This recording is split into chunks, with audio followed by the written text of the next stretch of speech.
Guys, what's up? What's up with your girl Vero right now? How you guys doing? We got the chat going crazy right now. Wait, is it crazy? Oh, if I make sure their chat's on, right? Jesus, I just put the chat on right now. What's going on here?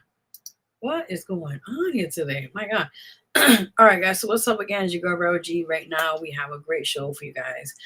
We have an amazing guest who will be here in a bit. She is a CEO of the Onyx Vision Productions and Frequency Fest NYC. The one and only Luna Blaq will be having her in a few minutes on here. Again, the chat is open. Those who want to chat and say hello to everyone on here. That's said and done. So this is amazing. Thank you for those who are commenting right now. I'm looking at everything right now. Jesus, crazy in here. Wow. You can't make this up. My God. So we got a lot of you guys on here right now. We're also being seen on YouTube Live, I believe on Twitch and also on YouTube Live, Twitch, and Facebook as well. I was just double check what you think right now. So I'm just double checking the color here. Okay, we're good. Right, let me make sure everything. Okay, so with that in mind, we got a lot of announcements here as well. We got a lot of things we got to talk about on the show because listen, you know how we do here on the show. Also, before we continue on, that's the QR code there on the bottom. If you guys want to definitely, support it, you're more than welcome to do so, or find ways to possibly help us out. You're more than welcome to do so. Yeah. Well, I don't know why it's saying demo chat. I'm trying to figure that out. Yeah, that's weird. I don't know what that was about. Anyways, like I said, you can go back on the show live, and that is the QR code on the screen there. You guys see, and I'm about to take it out right now. You guys already know. So with that said, before we get our guests on here, let's do a quick couple of announcements on the show here. As you guys know, we've got a couple of things we want to always update you guys, and we got new music also. Big shout out to OMF Posse. We playing his new song as well, and a few other songs we are playing here on New Music Alert. On your music break edition, so we'll stay tuned for that. And you guys want updates on that as well, as you guys know. All right, so let's get right into announcements, everybody. Hold on, where we go? What's the announcements at? Here we go, Bob. Let's take it away. Here, you're watching the Vero Spotlight Radio Show, and it is part of the announcement segment. So definitely come check out updates and much more. Thank you, Bob. Appreciate that. Yes, you already know. So with that in mind, let's get right into announcements. So as you guys know, you guys can vote for me for the 10th LDM Music Awards. It's once a week. That's how it goes. It's once a week. You can vote for me at www.ldmradio.com/vote. And that is under the Latin music category. And the name of the song is called Rompe Mi Corazón. And the name of the artist name, which is me, Vero G. Because a lot of people are like, where I can't find you. I'm like, it's under the category and my name is right there. So I'm just clarifying it here with the audience right now watching later on. Again, it's once a week. It's under the www.ldmradio.com/vote site. And I'm under the Latin category for Rompe Mi Corazón. And the name of the artist name is me, Vero G, of course. Also, prior to that, now side note, you can also check out the next category I'm under, which is pop music, and that is under the same website, which is www.ldmradio.com/vote. Under the song My Anxiety, as you guys know, it's been out for a while now, but with that said, that's under the pop category. So I appreciate your support. And yeah, once a week. Also, big announcement. Also, I'm honored to have worked alongside with Real Lyrics, as you guys can see there on the screen. He is under the hip hop category, right? So again, you go support it. It's under the hip hop category, and you go to the website. It's on the screen right now under www.ldmradio.com/vote. Again, the song is called No Hope, which feature myself. And like once a week, not like, well, of course you like it too, but support it and vote for it once a week as well. You guys already know. Also, sign note, a lot of announcements going on right now on the show. A lot of announcements right now. So with that in mind, I just want to announce quickly on here, as you guys know, I made the official announcement a while back, a couple of weeks ago. I am running for the assembly here for District 74. I just want to thank those who've been endorsing me. Big shout out to Gonzalo Duran. Big shout out to the Conservative Party. Big shout out to the Republican Party.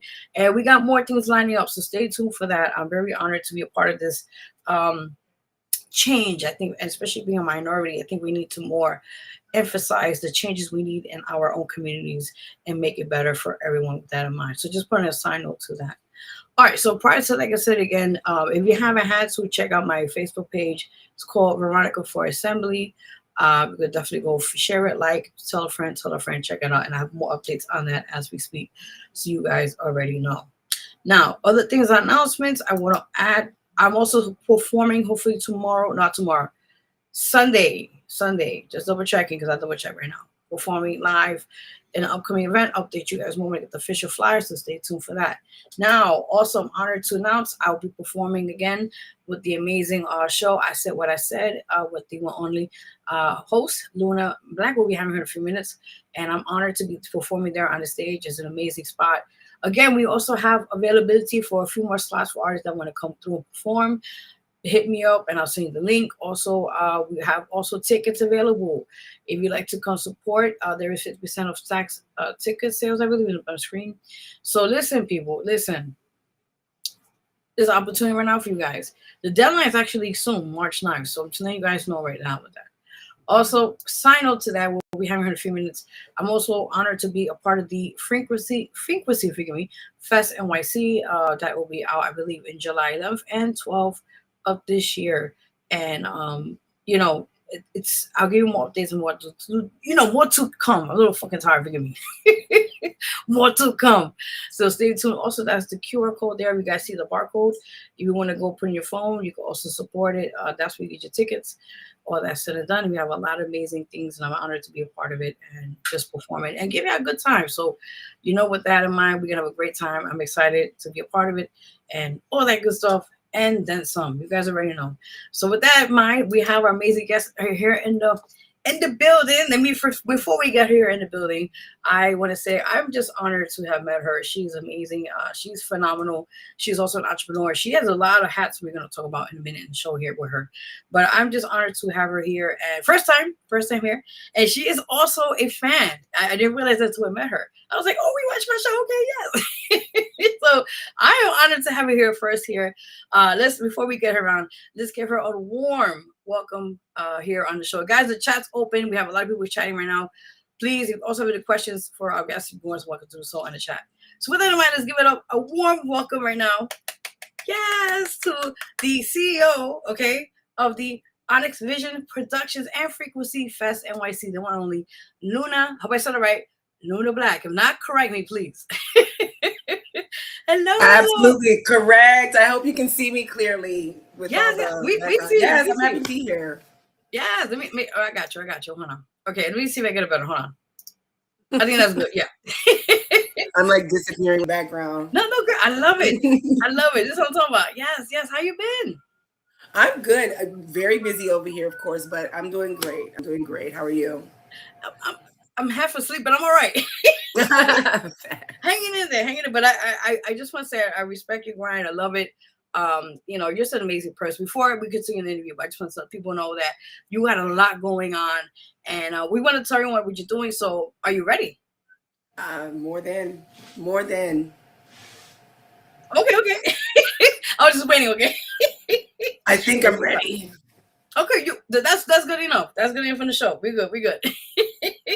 Okay, so before we even get started, because you got a lot, we're gonna get right into it. Quickly, your production, Onyxville, hope I said it right. Onyx Vision, forgive me, Productions. I pretty much I want you to sum it up what it's about, but what I gather to it is basically your own production of amazing women like yourself that want to empower your creativity side and give the universe to be heard. But with that said, I want you to take it away. Absolutely. Well, Onyx Vision Productions is about infrastructure. And we're creating an environment where artists aren't just seen, but they're positioned. And creative freedom, creative autonomy, and just autonomy overall. That's what I'm literally all for. Freedom of expression,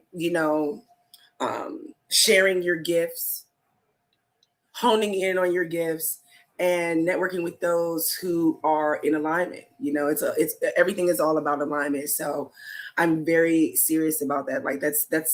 It's become a long time mission of mine to be in alignment with my tribe or joining others, because we can always just pass through, and that's fine. But yeah, that's what Onyx Vision Productions is about. It's a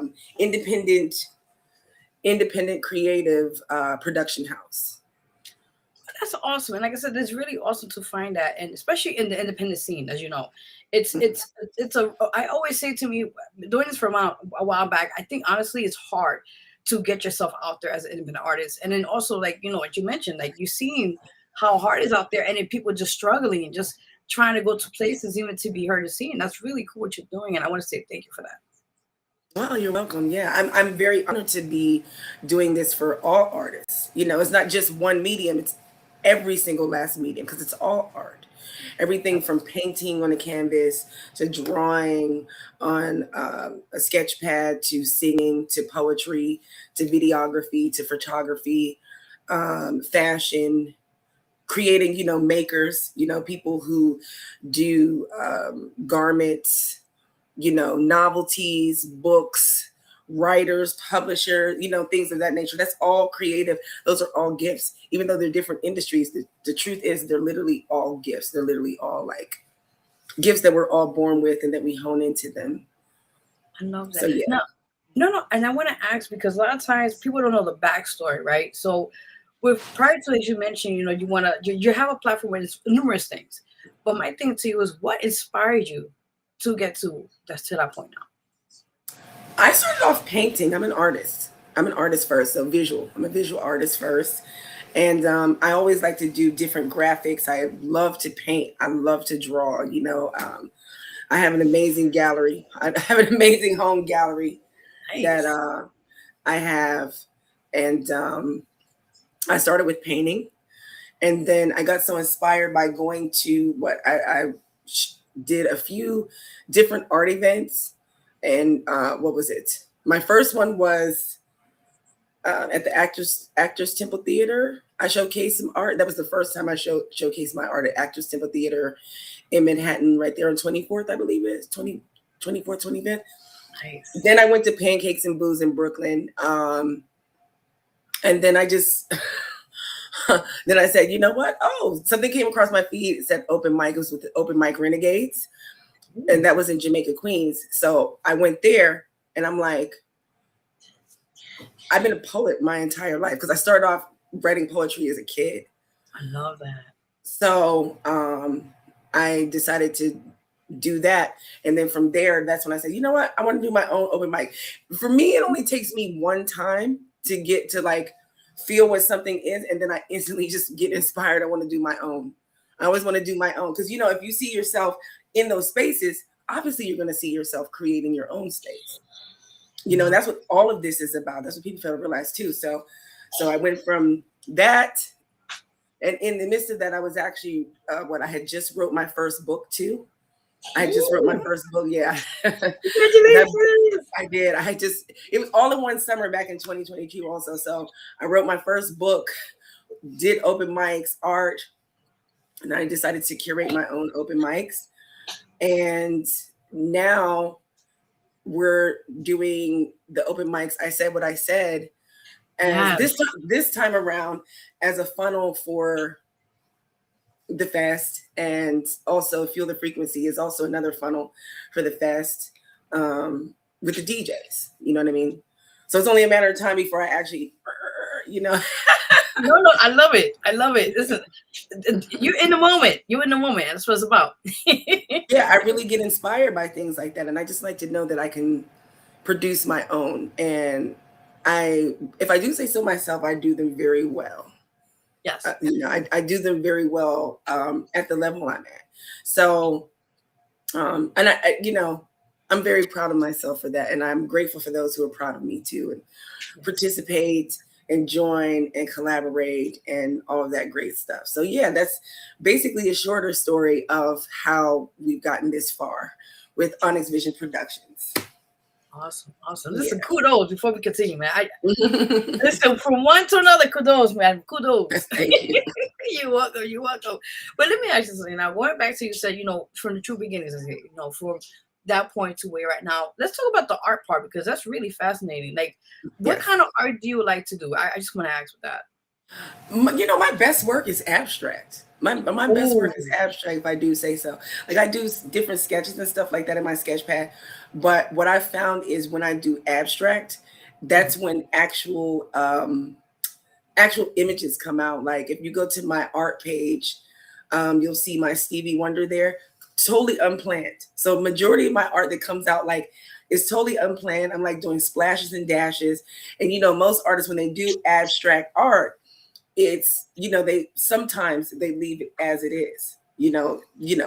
Paint splatters or acrylic pours or whatever. For some reason, when I walk away from the canvas, let it dry, whatever, I come back and then I start seeing stuff, and then I start going according to how I see it. Like at first, I'm like, okay, I want to do it like this. It never stays like that. It always ends up being something else, and that's what I've learned about myself. It's nothing that I try. It just kind of happens like that. That's pretty much my creative process when I'm creating art on canvas. I love that. I love that. And do you have any pieces you want to show us, or not today. Okay. Not today. I will show those. I will show those at some point. Yes. But it's also leading to a bigger project. So some of the stuff I have to keep on reserve. Got it. It's a Okay. Are you doing like an art exhibit coming up? Is that? No, not. I wouldn't call it that. But I will definitely keep everyone posted on that part, because a lot of the art that I do have and the pieces that I do want to use, like let's say for instance, my first book, I used my painting. It was a self-portrait that I did.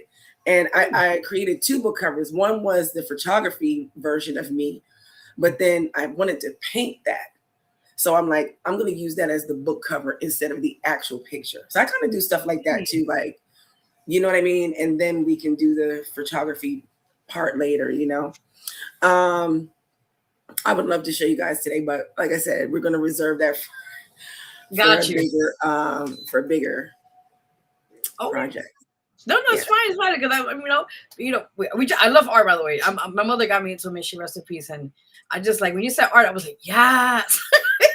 And it's so crazy because that's another program that's under Honest Vision Productions. It's called the Art Party.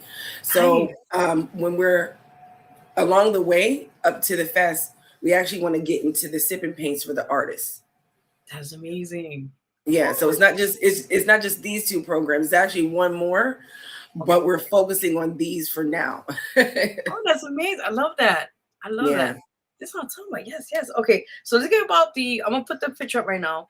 All right, so we're going to talk about the March 16th event coming up right now, which I was honored to be a part of it. I'm honored to be there again on stage. Yes. But talk more about, you already know, girl, but talk more about it and the concept. Like you said, it's open mic as well, but also people are able to get, a slot, as they call it, as well. But talk more about it. That. Okay, so how I usually do, I said what I said, is we do promotional slots first. So the promotional slots are $20, and with that, basically a service is provided. Because again, we're all artists and we're all working artists at the same time. And I like to say that it's safe to assume most working artists, when I don't want to say that they're serious about their craft, but let's just call it for what it is. They're really, those who want to be seen in the extra space and they want to get promoted. What we do is with that $20, it's not just paying to perform. We create an individual flyer for those 10 slots who want to be promoted. And then during the program, it will double as a showcase now, because you've been promoted up until that date. Okay. And it gives you an extra space to promote, an extra space to practice, or if that's what you want to call it, extra space to perform, extra space to be promoted, an extra space to network, an extra space to come back to and express yourself. So that's why I said what I said is always going to be open to comedians, poets, vocalists, and self-expressionists, because it's not just limited to poets, it's not just limited to comedians or vocalists and rappers and things of that nature. There's also people who can come and, you've seen it for yourself. Like, you can come up and you can just say what's on your mind. You know what I mean? Like, everyone deserves to be heard over here. Everybody gets heard over here. You know what I mean? And that's pretty much that. So it's structured. There's a format to it, but it's a very helpful format to those who just want an extra space to be promoted, to perform, and to network. That's pretty much the long and the short of it. And but we always start off with the 10 slots. And for this month, for the month of March, you don't just, because the last one we had, it was pretty cute. It was pretty cute when we did. It was cute. I love it. Where you got, because of that, in the spirit of Valentine's in February and loving and spreading love the Brooklyn way, you got a free +1. Well, for this one, for March, what we're doing is you're getting the same services, you're getting the same promotion. It's still crowd support. Only this time you're going to get 50% of the ticket sales. Because again, a lot of working artists, they sell tickets. You know what I mean? How do you think we know all of these big name people who, you understand what I'm saying? Like, they do have promotion, things like that, but we also want to feel like we're not showing up just to show it. Not everybody wants to show up to these things just to show up to these things. Right. You understand what I'm saying? Some people want to know, am I getting paid? Am I going to be featured? I'm this and the third. Yeah, I do have features. Like, I'm very open to having features too. I said what I said. I'm very open to people want to, like, I'm very open to it all. That's why I like to encourage that engagement piece. So it's not just about paying for it. It's the service that comes with it, but you actually get a lot back out of the $20. You actually do get a lot back from the $20. You get footage, you get flyers, you get promoted, you get and now, depending on, how big the crowd is, you definitely get incentives. I mean, you're always going to get an incentive with I Said What I Said anyway. We're always going to offer incentives with that as much as we can. You know what I mean? And it's also doubling as a fundraiser towards Frequency Fest as well. So, yeah. We're going to jump right into, because this goes right into the, see, you got me already. But before we go into that, tell people about the tickets right away. Where you could get the tickets. I have to read here. I'll actually take this down, hold on, so people can see on the screen right now. But tell people where they go buy the tickets, or they want to just go perform. All that information right now. Yeah. Okay, so you can go to I Said What I Said Open Mic Saga on Instagram. It's just I Said What I Said Open Mic on Facebook. But for the most part, we're more active on IG. And you can just click the link in the bio and you can get the tickets off of Zeffy and Eventbrite. We use Zeffy for all of our programming because it is a fundraising platform that offers the event feature, and it is tax deductible. So that's why we use that. So unlike Eventbrite, if you buy a ticket, you can write it off on your taxes. I'm gonna write that next time around. Let me see. yeah, you can write that off on your taxes, definitely. Oh, that's pretty cool. Okay, good to know. All right. Just wanted to say that. I'm like, All right. So prior to that, again, guys, support. March 16th, like she said, artist deadline is March 9th. Please hurry up, man. Wake up. And I do want to say this. You can also click the link in the bio to sign up. And if the form is not working for you for whatever reason, you can always go to the Cash App. You can always go to the Cash App, and PayPal is another option too. So those links are also there. And if you do it that way, just send your photo. You have a logo, send your logo with it. And it'll still work the same way as if you filled out the entire form, and we'll make the flyer for you and email the flyer for you. So send your email over too with that after you send the Cash App or the PayPal. If you don't have Cash App, you can always hit the PayPal link because PayPal accepts all cards, you know what I mean? And I don't see that information personally. So that's pretty much the safest way as far as slots go. Yeah. Tickets, we usually roll out the tickets later on, or you can reserve them. You can RSVP, but and like I said, that'll be on Eventbrite and Zeffy. Okay. Yeah. Very cool. So people, listen, tune in, get it out, man. Get it out. Yeah. Yes. Okay, so let me get this out. Hold on one sec. I got you. We're gonna move into the next thing we just mentioned. So they might as well get that into the connection to that. Yes. Yeah. So I'm gonna put it on the screen right now so people can see it. All right, it's not a waste of time. Yes. Okay. Yes. Let's talk about the Frequency Fest NYC. Let's go. Come on, let's go. Yes. All right. So Frequency Fest NYC, as you is a kaleidoscope of culture, raising the vibration of New York City, right? And it is Brooklyn's largest rooftop creative mixer. And the reason why it is that way is because we always have meetups and creative mixers underground, above ground, but never in the sky, right? Or, not that I know of, but no, you're good. This, right. So I was like, what happened? It's for more exclusivity. It's for more exclusivity for creatives. So that's why it is Brooklyn's largest rooftop creative mixer for artists who want to perform. That is, again, poets, comedians, rappers, singers, bands, DJs. There's also a vendor market called the Frequency Exchange. Yes, let's talk about that too. Yes. So the Frequency Exchange is for all of the vendors for Frequency Fest, and 68 vendors on top of that. So they're going to be inside. So we the performers are going to be on the outside portion of the roof. The vendor market is going to be on the inside. It's going to be 68 of them.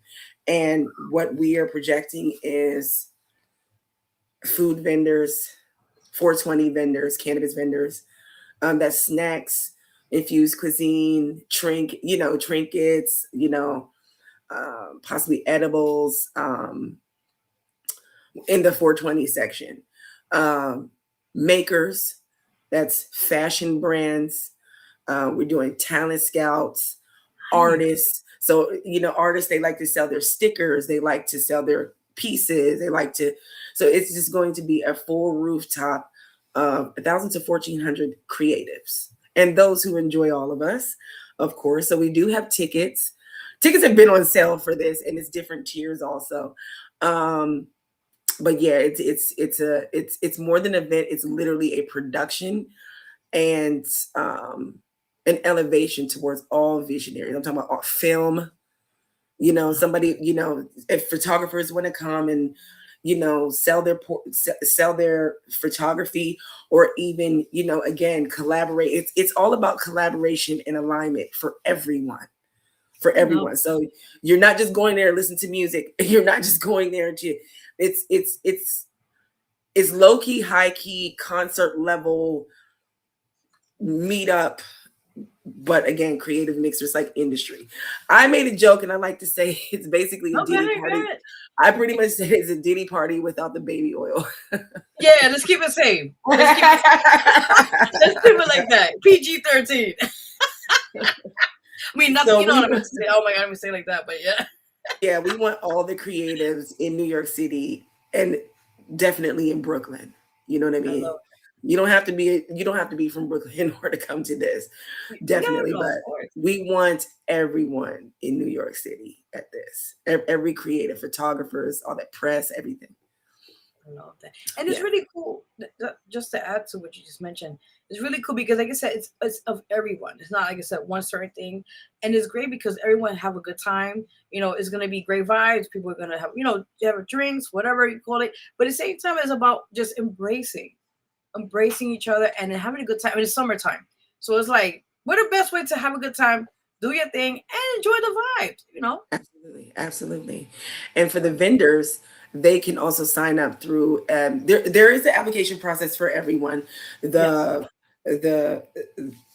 performers have a application process with the option of a waiver. Of course, it has to be reviewed. Right. But we also have a vendor application, and it's different tiers. There's 2 half-day, 2 full-day. Food vendors is mandated full day because, all of the moving around with all the people and stuff like that is pretty much a safety thing and a code thing. And I honestly feel like with this, you won't want to leave anyway. I don't think anybody will want to leave. So any vendors, everything, why not? Shoot. Let me know. If you plan on coming to this, you got to start making some inventory now. Whatever that is, make enough for at least being there for a day, you know, because you don't have to be there for both days. Nobody has to be there for both days. It all depends on what you sign up for. It all depends on what you sign up for. So yeah. I love that. Yeah. Now, I'm sorry. Go ahead. Oh, I also want to add to that. You want to also talk about the Fuel the Frequency, which is a DJ programming. Let's talk about that. I'll take this down. Yeah. No, that's right. perfect. So Fuel the Frequency was originally it's originally the fundraiser platform for Frequency Fest. Nice. So the best way for me to come up with that was I said, you know what?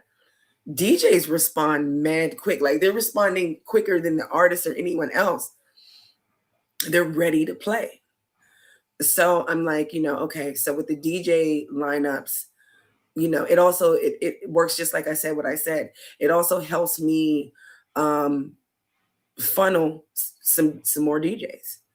It also helps me funnel more DJs, more funding, all that stuff. That's why we do tickets and things of that nature. And we want our DJs to definitely get paid for everything that they do. We want everybody to get paid. None of this stuff no one's doing anything for free.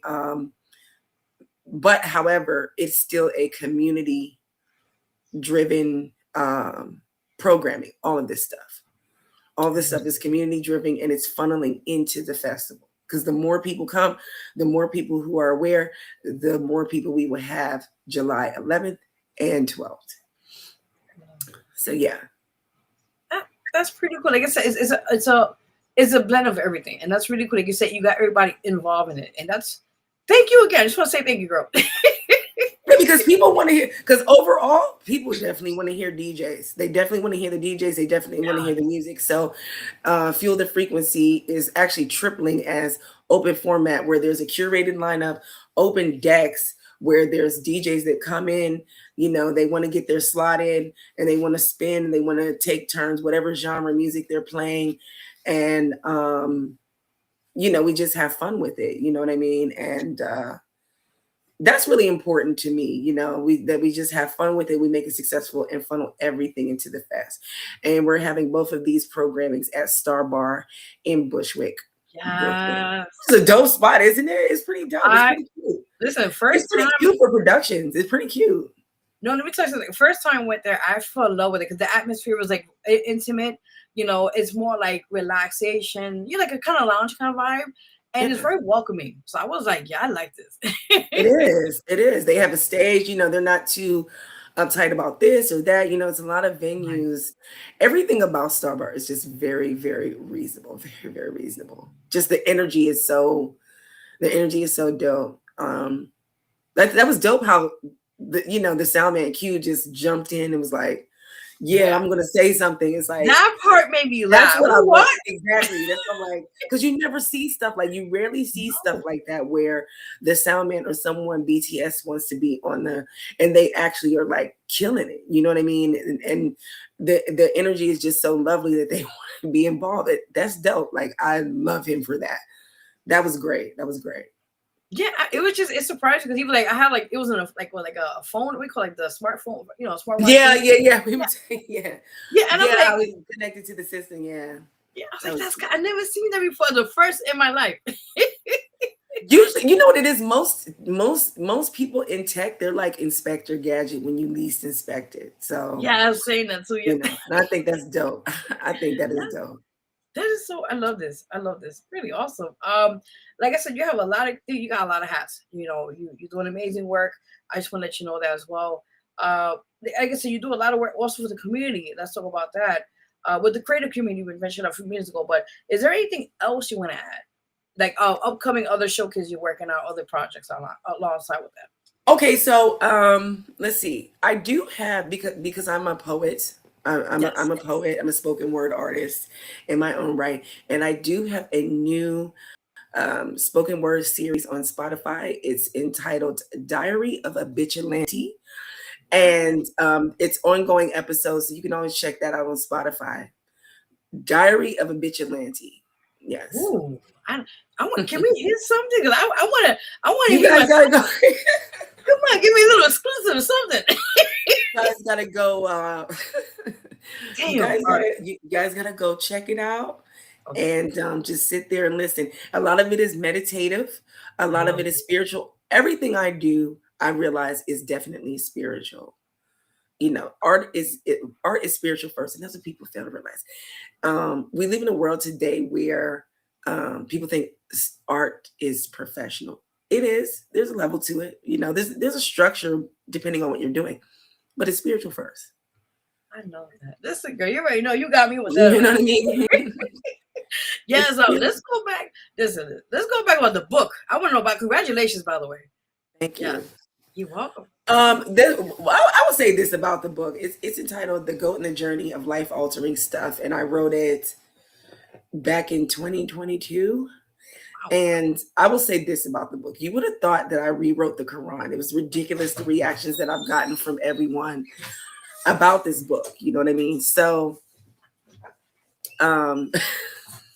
it's good, bad, and indifferent. You know what I mean? So, but I wrote it, and that's that. And like I said, I don't want to tell too much about that book. I will say this. I'm glad that I wrote it. And I can't wait until I can actually get to the point where I can write the second one. Okay, listen, I'm loving I'll it. say that.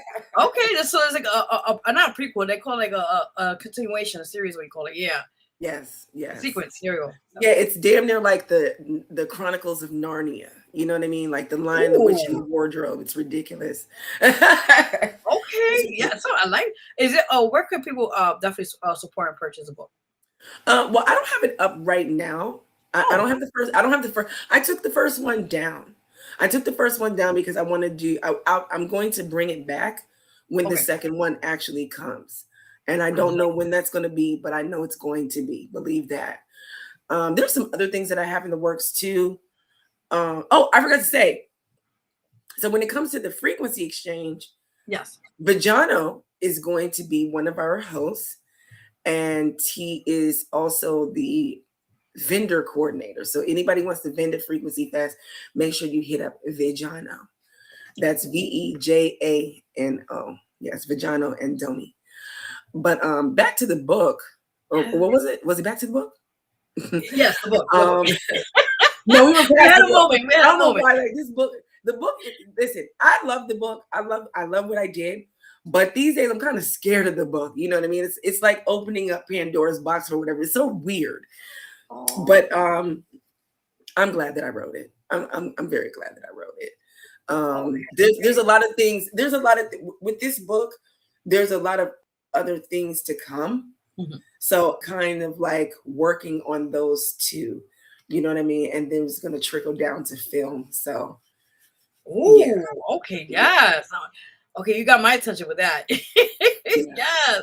Okay. So that's why it's really important that Honest Vision Productions grows, because again, we're not limited to just events. It's all creative production. And when we get to the point of film, it's a wrap.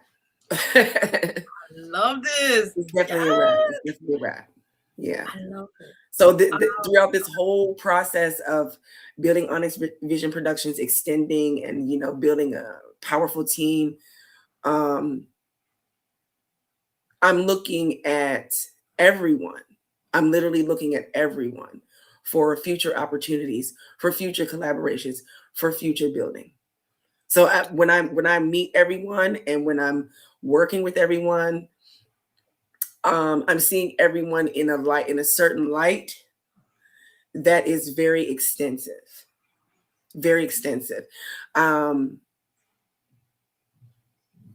heart lives in New York City. You know what I mean? Period. So in all 5 boroughs, first of all 5 boroughs. And diversity is something that I have to have.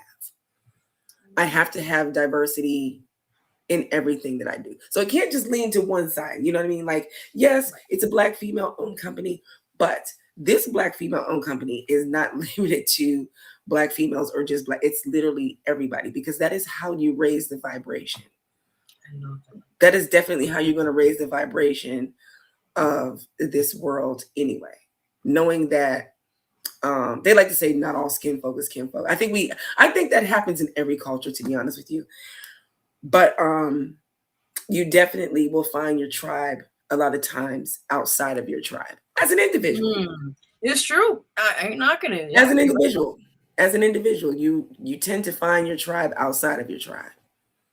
So, and that's me. That's me. I can love a little bit of everyone, or I can hate a little bit of everyone. It all depends on what it is. You understand what I'm saying? So, with all of these works that I do, I just want to hone back in that diversity, and not even just about diversity, but more so higher vibration, love. You understand what I'm saying? That's why the last episode, it made more sense for me. It wasn't about Valentine's Day. It's literally about love. And again, what way to spread love than in Brooklyn too? You know what I mean? Like, I'm not saying the other bros don't, but no. we already, you know what I'm saying? Like, but we already know what it is. Because for me, I can go anywhere in the city and be okay, and feel love and feel appreciation and appreciate a little bit of everything from everywhere. That's what I'm used to. That's what I appreciate the most. That's what I care about. So my work is always going to be around that. Always. And if it's anything less than that, I'm not satisfied. I'm not. So. Now, oh, sorry. Go ahead. Okay. So my other question was to ask you, like we just talked about, you said next thing you wanted to work on is film. So what other future, or let's say within the next 5 years, right? What things you want to like kind of tap into with the brand itself? With film, definitely film. And filming live shows, professionally filming live shows. And not just, someone's on the mic, but potentially like those like plays. I love that. Yes. You know what I mean? Plays, or you know how everyone is doing skits. I think skits would be perfect too. You know what I mean? So let's say, this is just hypothetically, not that it'll happen there, but let's say we rented out Star Bar and we wanted to do a play there. You know what I mean? I feel like that's a perfect spot for that. Of course, you would have to have the crowd for it, whatever. But I think I would want to get that in there and film something like that. You know what I mean? And I want to say that I think this might be a bad example, but it's still a good example. But think like Medea, but not Medea. Not Medea. Not Medea. I understand. Because that's controversial. So yeah. How Tyler Perry was doing his plays or whatever. Just that structure alone, you know what I mean? And people do that all the time, you know what I mean? So yeah. That's all over Broadway. But it'll be like a smaller, more intimate, more independent scale. You know what I mean? But it's still entertaining. And I love that. We're doing different sketches. Sketches. Yeah, sketches. That's a word. Maybe we'll take your own version. I love it. Listen, go with it. Yeah, sketches. That's pretty cool. I'm done. So my next question to you is this now. Because you got a lot of hats, and I commend you for that. You're doing a lot of great things, and but my thing to you for your own, besides the business side. Now let's go back to you now. You said are you working on another? Because you said are you also a poet? Working. I'm sorry, my God, spoken word poet. Yes. Yeah. So are you looking into doing more of that, or eventually? Yeah. Of course. You know what it is? It goes back to that. I'm always going to do my personal projects in between these projects. Okay. Like I do that. Like I'm a multitask. I'm a whole octopus over here. All right. I love it. So in between me creating flyers and booking this and talking about that and emailing this and typing that and trying to figure out what I'm going to wear when I get there and doing this and doing that, everything literally is building towards one big thing. So my personal projects is also part of that. You know what I mean? So yeah, so that's where Diary of a Bitchalante comes in, because that's a personal project.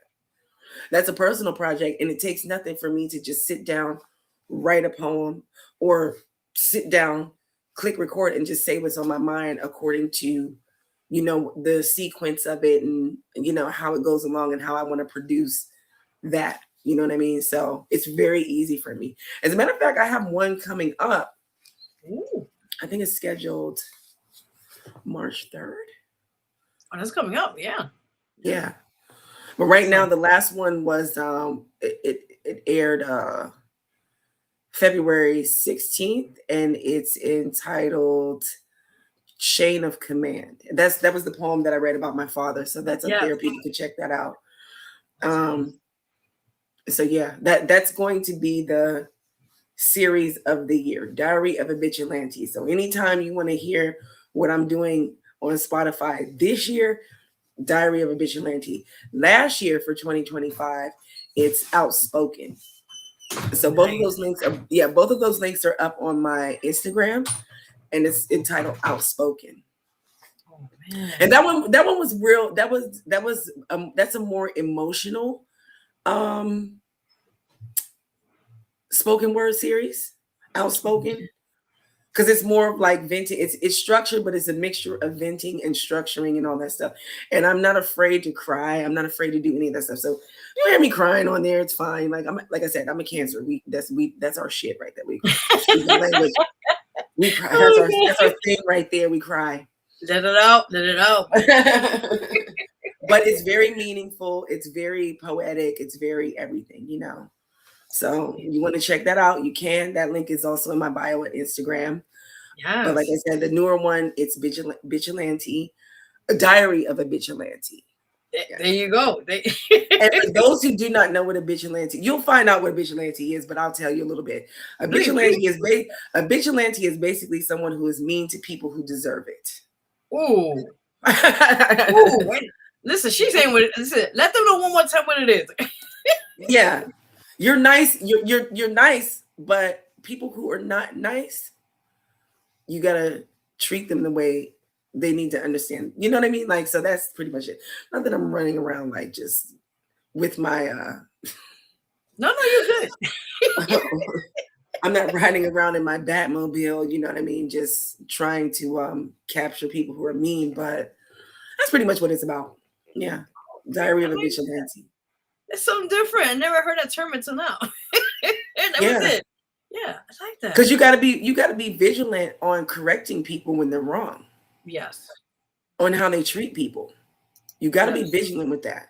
We live in an day and age where you gotta be vigilant with that. Everyone's talking about it, you know what I mean? But for me personally, my personal life experience, it's a must.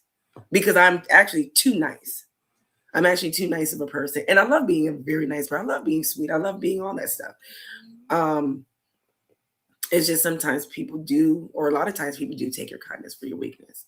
So it's also about healing. So it's not just about, it's not more so about revenge or anything. It's about healing and protection against those things. Spiritual warfare, like I told you guys, spiritual warfare is very real.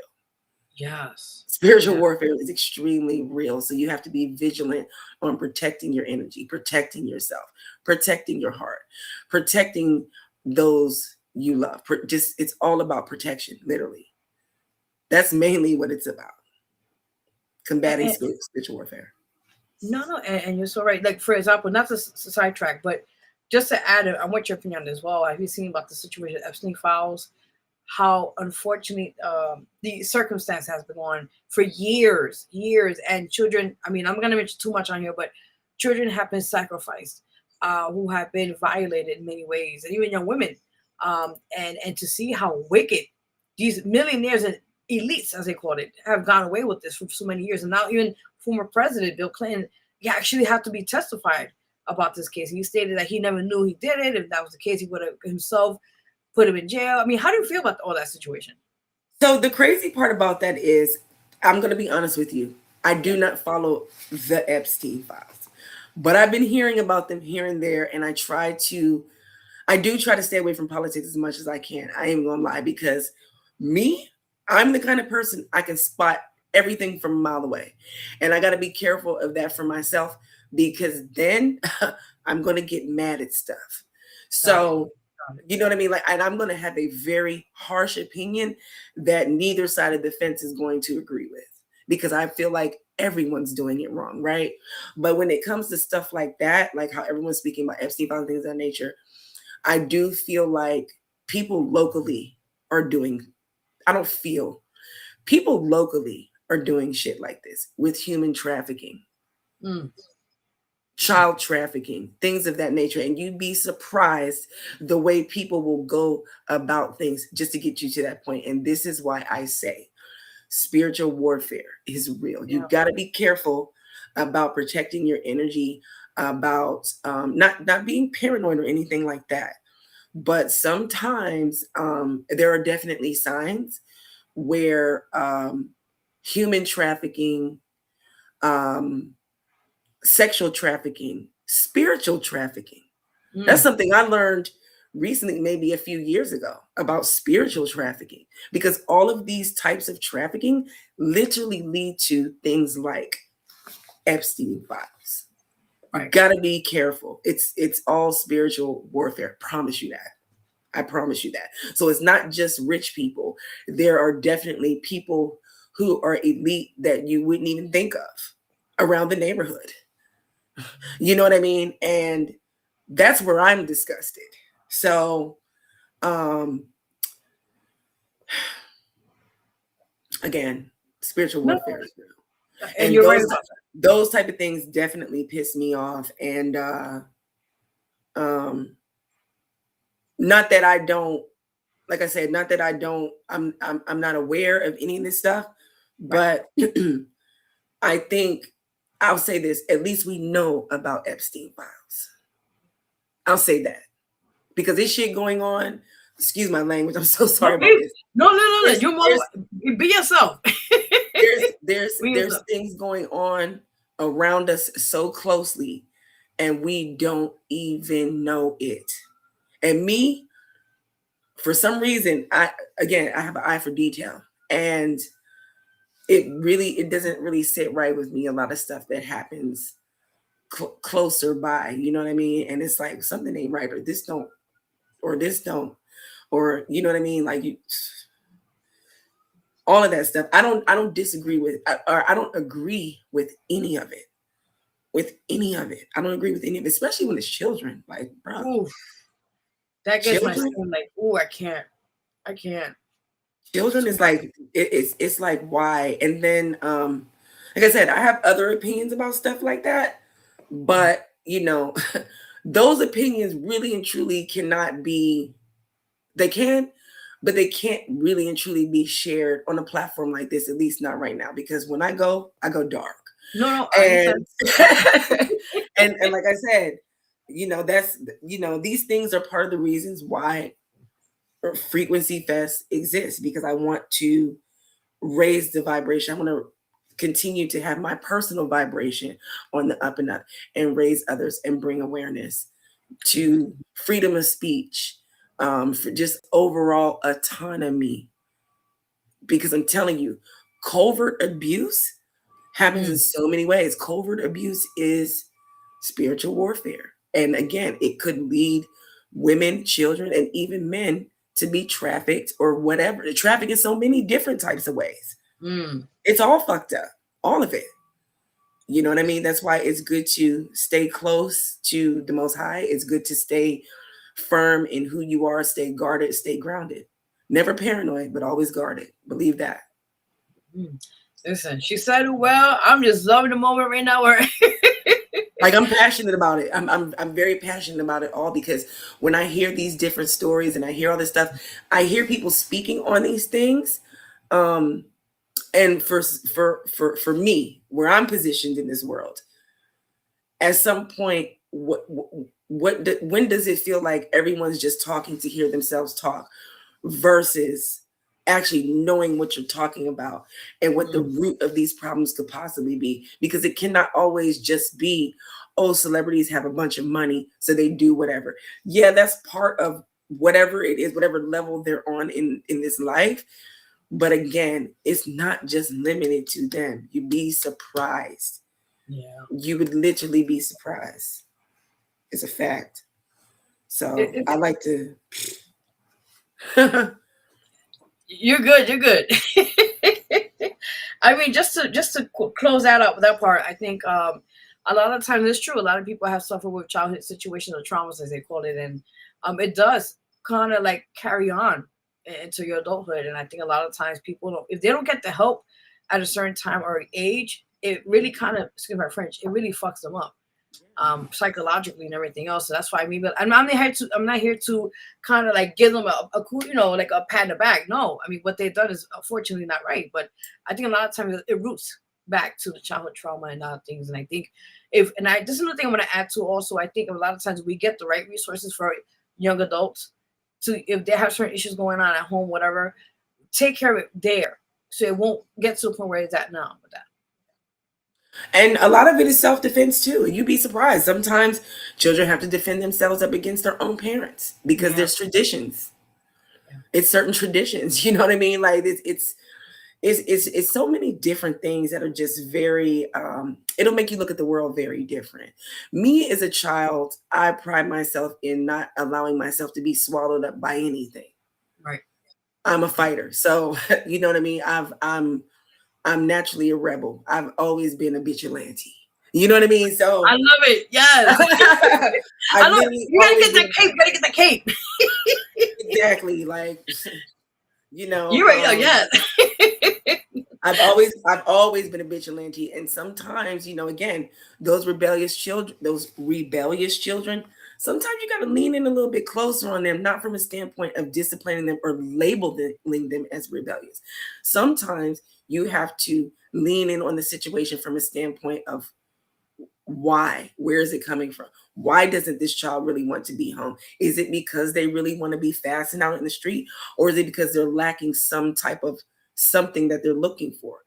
A lot of times out in the street looks cooler, but it's still giving them a sense of direction, some type of inspiration, whether it's good, bad, or indifferent, and what they're not getting at home. You know what I mean? And it doesn't always have to reflect that way. Like, I'll say this quickly, like, of course I grew up in the projects, right? Mm-hmm. That's fine and dandy, but it didn't consume me even as a child. Because again, you are who you are. A lot of times it's not your environment, it's who you're going to be regardless of what. So, and I will say I've experienced some things as an adult, and I'm looking around, I'm like, do you know that I already passed this test as a child? You have no idea who you're looking at. You know what I mean? Like, you have no idea who you're looking at. You know what I'm saying? That's why I'm able to like pinpoint a lot of things, a lot of things. And I have never cared about what people thought about me as far as fitting into a standard, because stuff like that, these Epstein files and this story and that story, that is what makes those type of things easier also, when you're allowing yourself to be dumbed down to other people's standards too. Right. Because it doesn't always have to happen in just kidnapping somebody and raping them, graping them or whatever the case may be. Mm-hmm. A lot of that stuff is psychological. Yes. A lot of it is psychological. If somebody can get inside of your mind and try to talk you into believing that you have to fit a certain standard, or you're not good enough, or you're always begging for acceptance, or you're always wanting approval, or always people pleasing, it'll definitely be easier for you to become an unknown Epstein. You understand what I'm saying? Or if I'm saying it right, you know what I mean? So all that shit is wrong, bro. All that shit is wrong because it's definitely psychological. And when it happens and you're a victim of stuff like that, it's even more psychological. And then now people can pinpoint your weaknesses and stuff like that. Like, it's very hard to do stuff like that to me, no matter how hard people have tried, because when you know who you are, none of that shit will matter. So true. None of that shit will matter. And again, not all children are easy like that. You can't just throw a child from Brownsville in a van, or you can't just throw a child, not every child. You can't throw a child from the Bronx in a van, like, out of nowhere. You can't throw you understand what I'm saying? A child from like, or and it's not just limited to that, but if that's not how they're set up, that's not how they're set up. So true. You understand what I'm saying? So some people are not consumed by what they have experienced, but and normally those are the ones who actually know how to heal from it. Yeah, it may have wounded you a little bit, but it healed. And guess what? With that wound that you accumulated and you healed it, you can actually help heal others too, so long as they're open for the help, or whether they're open for the help or not. If you're doing the right thing, regardless, that's what matters. You know what I mean? So, but as far as like Epstein files and shit like that, I got to be honest with you now, from a personal standpoint, it all sounds horrible too. It's not good. I hope the right outcome happens. But shit, I wasn't even there. I didn't even know there was a Epstein until someone else said something about it on social media.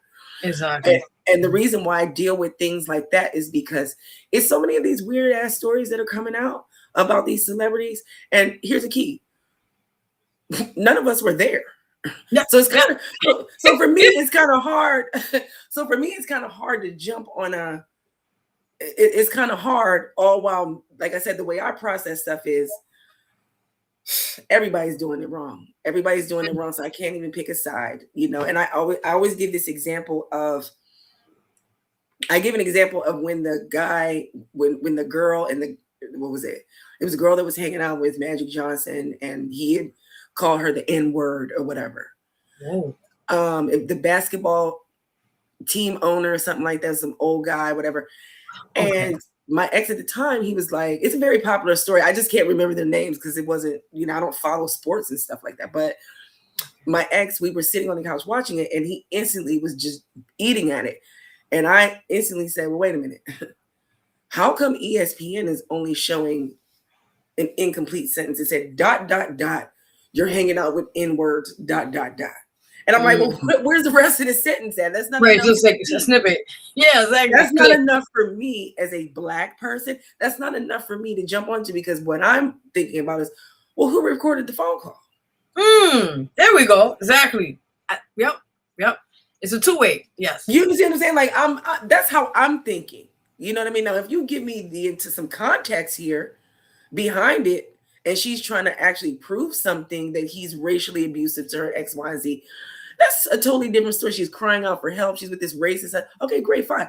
But till then, I don't know how to make my judgment. I can't just eat off of being upset at someone saying the N-word. I know it might sound horrible to everyone else, but it doesn't sound horrible to me, because sometimes you got to be careful of allowing yourself to be rage baited in a situation that you ain't even part of. Sometimes you got to be careful about that too. But pedophilia, stuff like that, it's not good. None of that shit is good. That should be gone. That right there is horrible. So like I said, I hope they have the best outcome, you know, whatever works in that whole story, that whole debacle. That's what I will say about that. Till then, I'm going to focus on raising the vibration and being vigilant, and being vigilant with spiritual warfare, and making sure that I'm in a realm where people are raising the vibration with me, and also being vigilant about, you know, their God-given gifts and things of that nature. I'll say that. Oh, you're good. We have a few comments on here right now on the chat's open up, by the way. So those quickly are watching. Jason and Conti, his name is, he goes by Jim Funkadelic. He says, hi, big babes.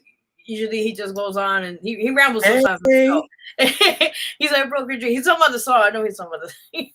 He's too much. I can't. He's too much.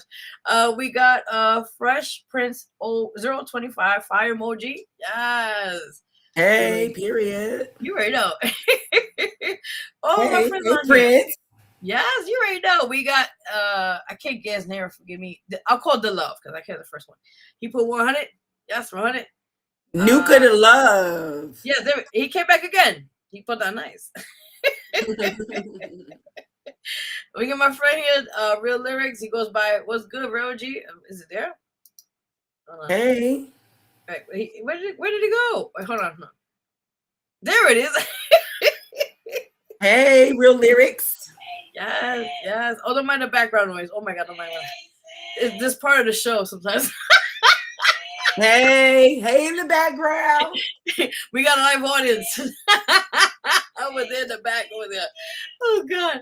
No, but I wanna she got me off right now. Oh my God, sorry. She threw me off. Back to what we were doing. Okay, now do you have and just asking you say no, yes or no. Do you have like a thing working on a clothing line or merchandise coming up? Clothing line, yes, I do. I'm actually working on that. See, this is what I like to do.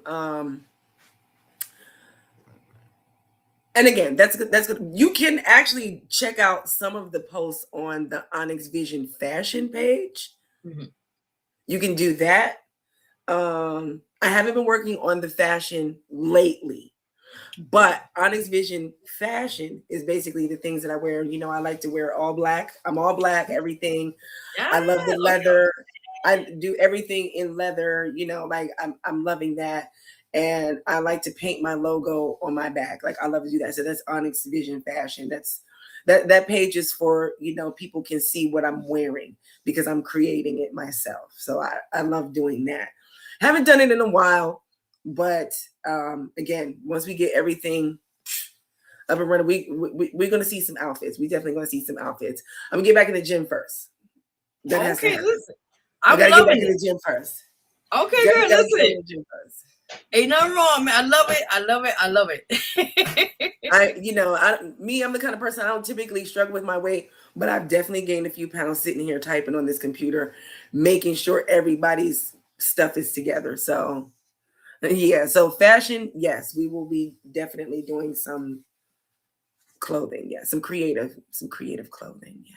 Ooh, I'm excited. Will you when everything comes together, will it be available for like online sales or would just be like in person? I think so. Yeah, I think so. Now, outside of Honest Vision Fashion, we're definitely going to be working on merch for Frequency Fest. So we're going to be doing that. We're going to be working on some merch for Frequency Fest. So that way, when they visit the fest, you know, they can grab some merch from there. I'll say that. I'm excited. Oh my God. Yeah. Okay. We got more to talk about later on, but yes. And I love it because, like I said, it's a part of who you are, and it's like representing, and at the same time, it's like you showing people like, listen, it's okay to be kind of like who you are, but then also show your work and be creative at the same time and love what you do, and people reciprocate to that. Absolutely. I love creative. I've just always been a creative. That's pretty much it. Like creative writing was my favorite.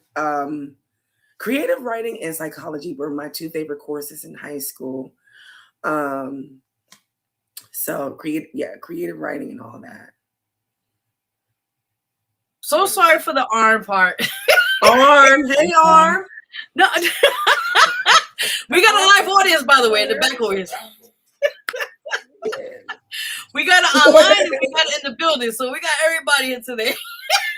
We got arms, we got legs, we got fingers, toes. You know, we got all the moving parts up in here. That's what we want. First of all, we definitely need more arms for this festival. So make sure whoever that was, make sure you bring your arms. Bring that good arm. I can't. I'm turning red over here. Oh my God. Bring your good arms. Oh, listen, everybody. Like she said, come on, man, let's get it. Let's get it. Bring your good arm to the festival. We need all arms and hands on deck, honey. Yes, you're right. No, I'm just loving it. I can't wait. I'm excited to see you again. You know, we had a good time, so I'm already excited. Double excited now. So you already know. I'm happy to be doing this with you. I'm so excited. Yes. I really am. Same here. You already know. Like I listen. Say less, as a kid say less. Now I just want to mention one more time. Let me put it on the screen one more time. Okay, graphic. Okay. I want to say congratulations to you too. I see what you're doing over there. Thank you, my love. Thank you. I see what you're doing over there. Thank you. Do something. Tell me where to vote at. I want to vote. Okay, well, I mean, right now we're like in the beginning stages, call it. But your mother, I'll send you privately where you could check the website, and then we'll get more things in order. I'll let you know. Yeah. Perfect. Thank you. Appreciate it. Okay. Yes. Now, you see, I'm telling you, I pay attention, honey. I pay attention. I love it. Yes. I do not talk to anybody. It might be fast, and I might even end up missing things, but I pay attention to what everyone is doing as much as I possibly can. Because what's the point of not paying attention and supporting however you can? You know what I mean? Like, what's the point? So yeah, and you're going to be at, I said what I said, March 16th. So you're definitely going to be doing that. How you doing? Oh, we got a friend. He says, "How you doing?" Hey. She's like, "What's up, man?" But yes. They coming out. You guys got to come out to the open mic. You got to come out. You got to. Well, he may come by. I already told the information, but I'll talk to him after. Yeah, I'll tell him. Okay. After, yeah. Okay. But again, tell them where people the next showcase or open mic. Forgive me, open mic. Tell them more about that quickly. And it's on March 16th. Yes. March 16th at Star Bar in Bushwick, Brooklyn. You can find the tickets at the link in the bio on I Said What I Said Open Mic Saga. And those are going to be on Zeffy and Eventbrite. Promo slots are for comedians, poets, vocalists, rappers, self-expressionists. So we're promoting before the show. So we're looking to fill 10 slots. And we're promoting before the show. Like I said, if the form is not working for you, you can always Cash App directly at hashtag 0NYXVIZ0N production.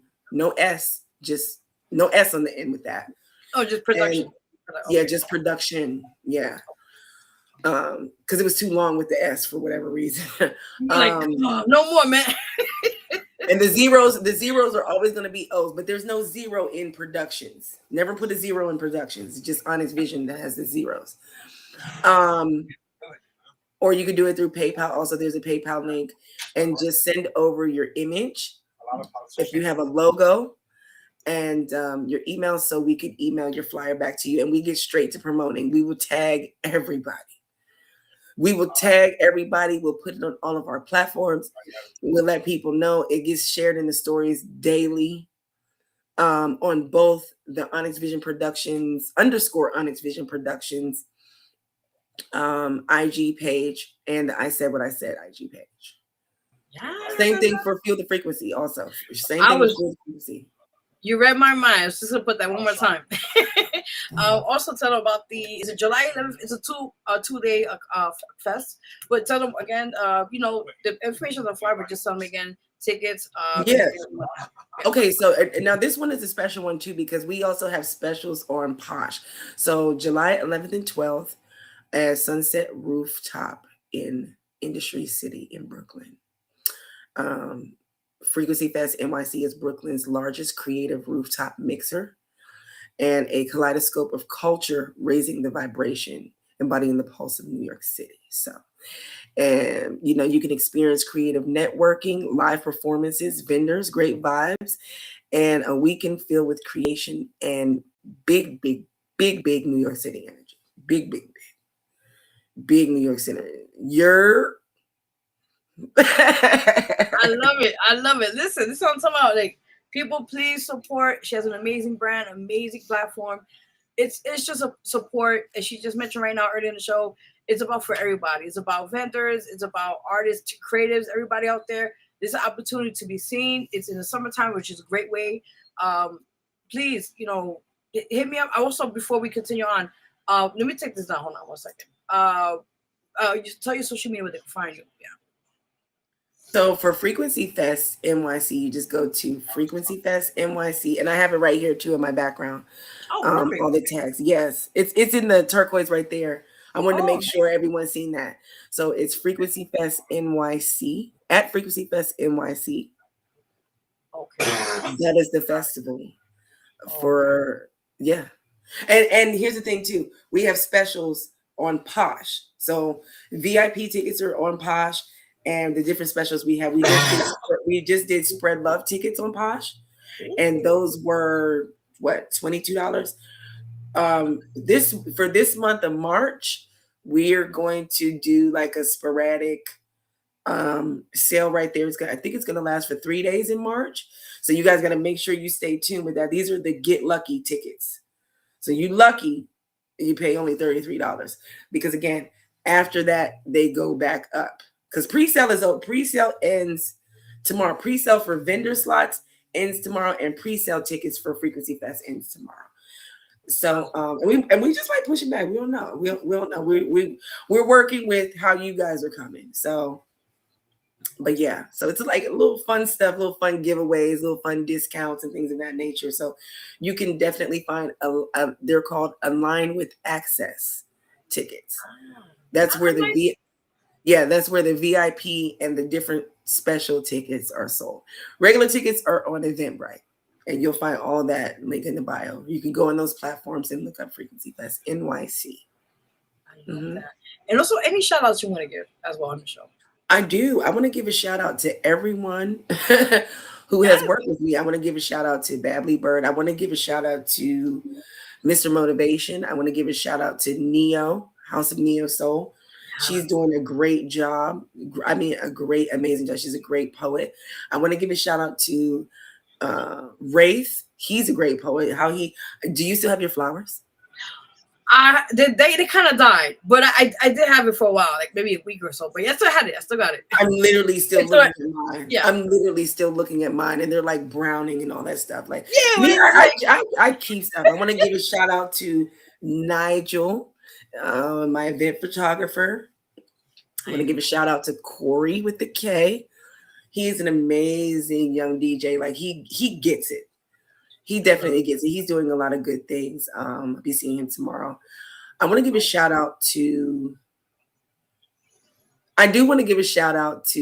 Mr. Faust, because throughout this entire process, up to a certain point, throughout this process, like he's been really the go-to that I've been like venting to when stuff goes up, down, left, right, and all that stuff.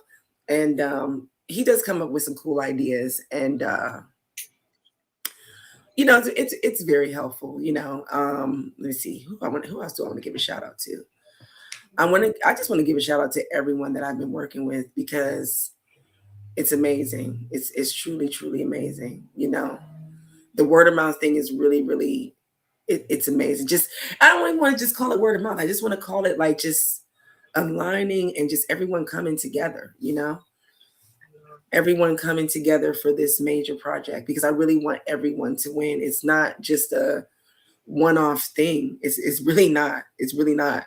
So I want to bring as much awareness to everyone as possible, because I want all hands on deck. We need all hands on deck. So again, Onyx Vision Productions is also hiring. You know what I mean? So if you are a sponsorship connector, if you are a project assistant, an event producer, we definitely need a lot of BTS hands, in the finance department, in the sponsorship department, the investing department, stage managers, things of that nature. We're definitely going to need all of that, because with Frequency Fest, there's definitely a run of the show. You know what I mean? Because we're expecting a headliner also. So, it's like I said, it's more than an event. It's actually a production, like a whole production. So we're hiring for that. Anybody who wants to sponsor, we're looking for sponsors. We're looking for donor. You can go to here's the thing. If you don't want to come out to Fuel the Frequency open decks or open format programming, right? You don't want to come out. You can always click the link in the Fuel the Frequency bio, and you can make a donation and fuel the frequency like that. That's, that helps us a lot too. So we really appreciate that. And it'll go straight into the Frequency Fest, because Frequency Fest is also a nonprofit event as well. So yes. And at the end of it, so yeah, Blaq Art Materials, they've donated to the event. In the end, we are in support of Music Cares. Yeah, we're in support of Music Cares. So we're definitely looking forward to getting all hands on deck. So we're looking for a lot of different moving parts, as a matter of fact. So like I said, anybody who really wants to join this team and help build this event, and the production house, you are definitely welcome to join. And everyone gets credited here.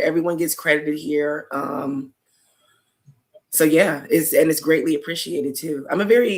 It's very down to earth over here. You know what I mean? Very down to earth, yet serious about the process, because the process, I really want to I want to enjoy that process. I like high productivity. I like productive stress. I love this. What I'm talking about, man. Yeah. I'm all about the productive stress. If I'm going to be stressed out and smoking cigarettes constantly, I need to see something beautiful come out of it, you know? Yes.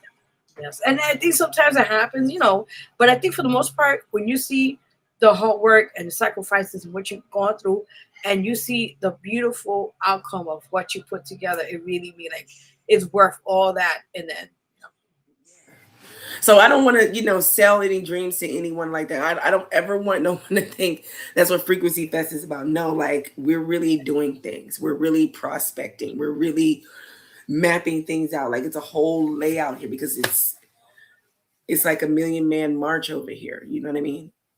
This is what I'm talking about. We're welcoming the million men and women and theys and those and whatever the hells.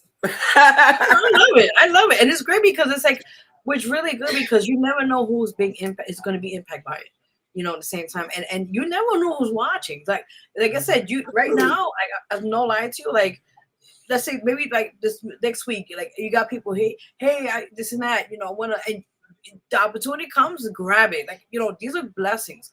And people don't understand. Sometimes you be like, but when these things come and people see that you're humble and you're grateful. And they see that, no matter what you're going through, you're still where you're at. It's for a reason that people are going to bless you with that. Absolutely. Absolutely. Absolutely. That's why I like to, I like to stay grounded. I'm a very grounded person. A lot of people don't understand that, but sometimes, again, it only matters if you understand you really at the end of the day. Because right. if people who want to understand you will come. So. Yeah. So I appreciate you saying that too. Like, at least you know what I mean? You got to meet me, and it's not, I get shy. I'm doing all this shit, but I'm shy at the same time. You know what I mean? I'm like, don't be shy.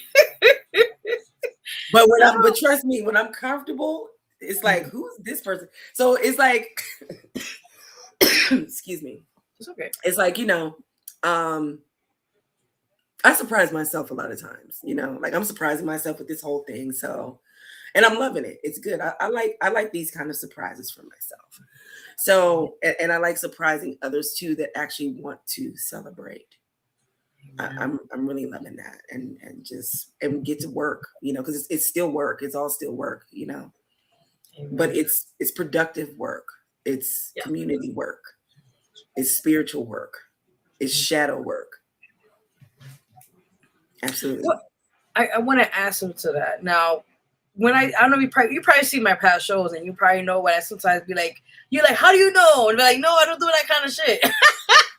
I just know. So with that in mind, while we was talking, I sensed, but from what I gathered, you can say yes or no. You don't have to too much on it, but for the most part, I don't know if anybody told you when you was a child, but you are spiritually gifted at your very young age. Just want to say yes or no. You don't have to give me too much, but because a lot of times, when people are spiritually gifted, they don't know their gift until it gets developed later on. And for your situation when you was a young child, like you said, I don't want to get too much of it, but you have gone through certain things in your life, but it made you become have a thicker skin, as they call it, right? But at the same time, a lot of times people, I don't know if people told you, maybe your grandmother, somebody in the past had mentioned to you that you are like a prodigy, not prodigy, but more like a prophet, but you're more like a spirit. I just said right now a few minutes ago, spiritual gifted, in that sense. So you can say yes or no. I'm just saying what I'm saying. Are you asking me? Has anyone ever said that to me? Yes, because I sense you are like as a young age. But I've heard different things around that growing up. Like growing up, I would hear like strangers say, your eyes tell a story.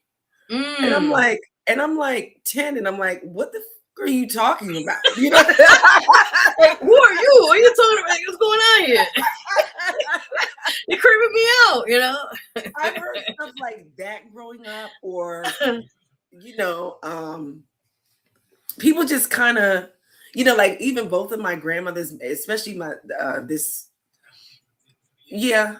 they didn't ever put it to me like that, but Yeah. their actions kind of speak louder than words. You know what I mean? So now as an adult, especially within the last few years, I'm literally learning what all that means. Like, I know myself and I know who I am, Yeah. but then there's pieces of me that I'm just like, oh, because we learn ourselves every day. No matter how much you know yourself, you still learn more about yourself every day, and then you can add on to what you already know, and that's dope. That's dope. I like that. But yeah, I've heard stuff like that. They've just said it in a way. You know what I mean? But for me, I'm just kind of learning, like, because I'm kind of a natural with it, I guess. I don't, sometimes you can exist. Like, I've been existing all this time, and all I've had was questions. All I've had was questions like, why do I know this? Or I tend to get annoyed majority of my life, like, well, I know what I want to see, but I didn't want to see this. Like, I could have went a million years without seeing this, because now, without me actually experiencing the brunt of a lot of things, I can literally just pick up what it means or what it is. And I'm just kind of like, but I don't even want to see that. Like earlier, what we were just talking about. Yeah. You see what I'm saying? Like earlier, what we were just talking about, because again, I grew up a child where, when we're young, our grandparents and parents, they watch the news all the time. Yeah. And they're into it, and they're just bop, bop, bop, bop. And then I'm like, really? You guys believe this? You know what I'm saying? Like, and then they're just like, why are you? And, I'm like 8, and I'm just like, and let me tell you how the story really went. That's why by the time, again, we got to that story with my ex, and we were sitting there watching the TV, I'm just like, well, I'm not a student, but I'm kind of a guru with picking the news apart. You know what I mean? And I don't even know why, because it's not like I've ever studied the news. You understand what I'm saying? Facts. I've never studied this kind of stuff. So why am I like this? Why am I like this? That's what? Crazy. I wouldn't trade it for anything. Because while I'm asking, why am I like this? I still wouldn't trade it for anything in the world. Because I guess my discernment has always been kind of high. Mm. And that's another thing I want to ask you, because you could just say a yes or no, but I do see when you was a child, a lot of times you were like more to yourself, and then you wonder why maybe that kids won't be like, your kids, you all hang out, you go to the playground, whatever, you da. But you was tuned more to like yourself a lot of times. People are like kind of like, but you was what's the word I'm trying to say? Like you was like misunderstood, that's the right word was coming here with this. No. I will say this.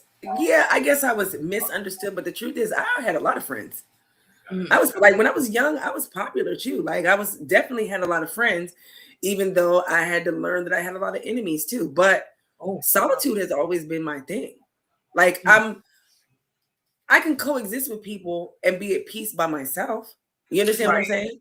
Right. It's just, I guess you could say I'm a introverted extrovert. Got it. Right.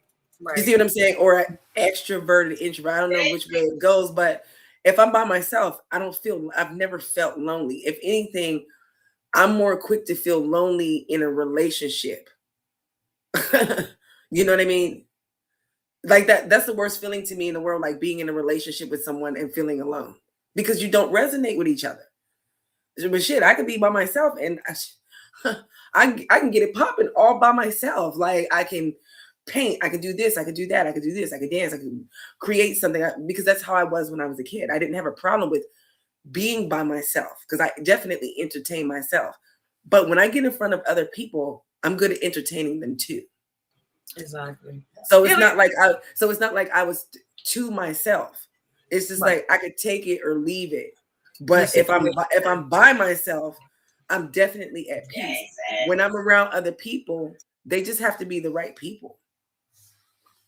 That's pretty much what that is. But like, I like situations where I'm there and there's a lot of people, but no one's just like, Right. Right? I don't think anybody like that. I don't care what you are. I don't think anybody like that.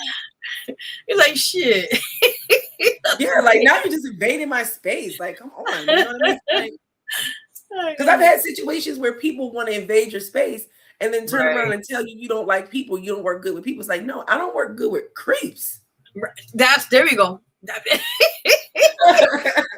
Shit, I got stories, man.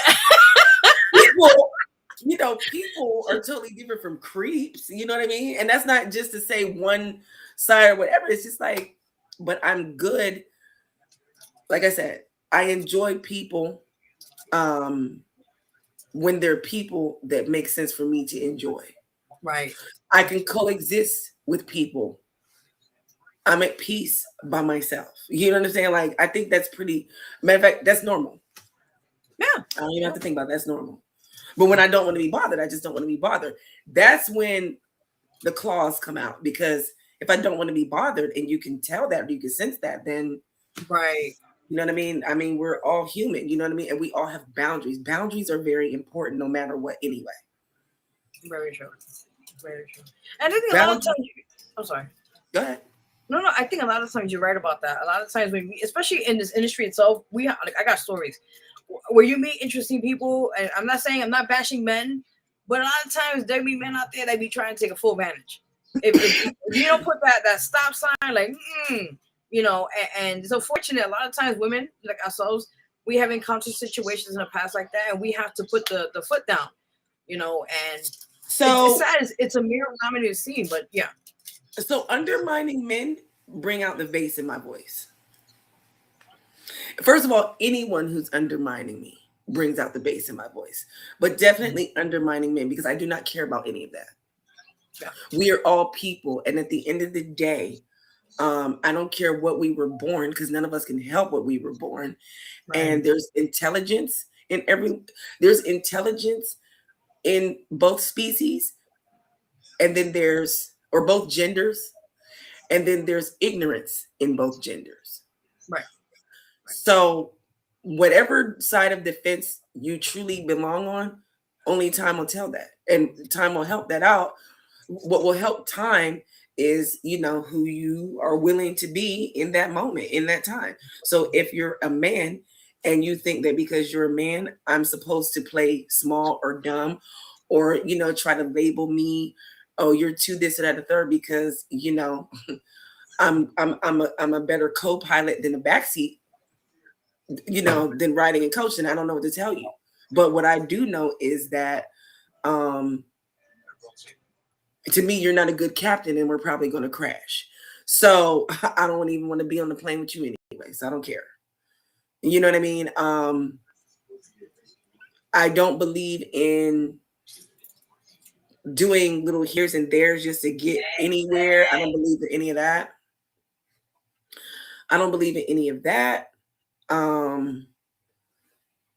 It's all about listen, when I'm working, I don't care what I'm doing. When I'm working, you need to respect my mind. You need to take me serious. You need to treat me like we are working together, not, oh, I'm a man, you're a woman, or I'm a woman and you're a woman. You know what I mean? Because it's a lot of competition. I don't compete with anybody either. So, I've experienced a lot of different things like that where men compete with me. I can't stand that, because that's what it looks like when men are competing. And I'm not here to compete with anybody. I'm not here to judge your masculinity or be masculine. I don't care about none of that stuff.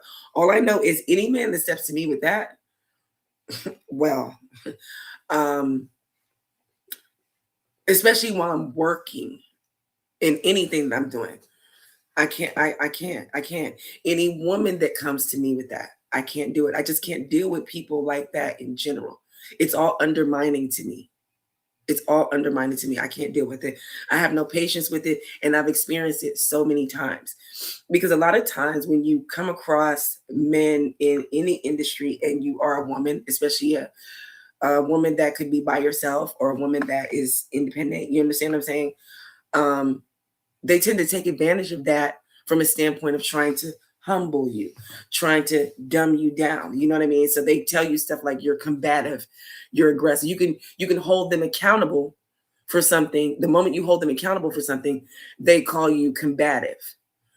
You know what I mean? But again, normally people like that, they just want to see how much they can get away with or how they can play in your face. Because now all that stuff equates to playing in your face. And to a huge degree, if we're talking about men, it's definitely sexual abuse because it's mental. It's psychological abuse and it's sexual abuse on top of that. So you're always going to get an argument out of me when that's the aim. Or I can just remove myself. Either way, shut it down, because all that is energy siphoning too. But most likely it's going to be a combative situation, because at what point do you get to stand up for yourself and say something? You know what I mean? Right. And a lot of times people like that, they provoke you just so you can stand up for yourself and say something. But by the end of this closing story, they always want to leave out how it happened. So again, spiritual warfare, psychological warfare, it all goes back to that. These are things that I take serious.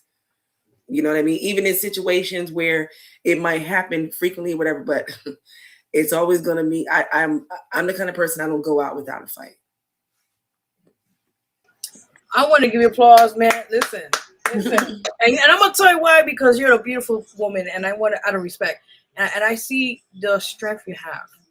And I see you have the no bullshit tolerance. So I love that. And we need more of that. And like I said, being in industry, I've been in industry as well for a couple of years, being an artist and other things. But I love my sisters like you, myself, like where we have to sometimes push. And we have to push and let people know, especially, like I said, not in general, but I'm just saying, when particularly men, whatever you call it. But a lot of times, like I said, they would try to like come with the bullshit. Let's be honest, And sometimes you gotta like, we're gonna have to have a pair of balls too. Like, listen, no.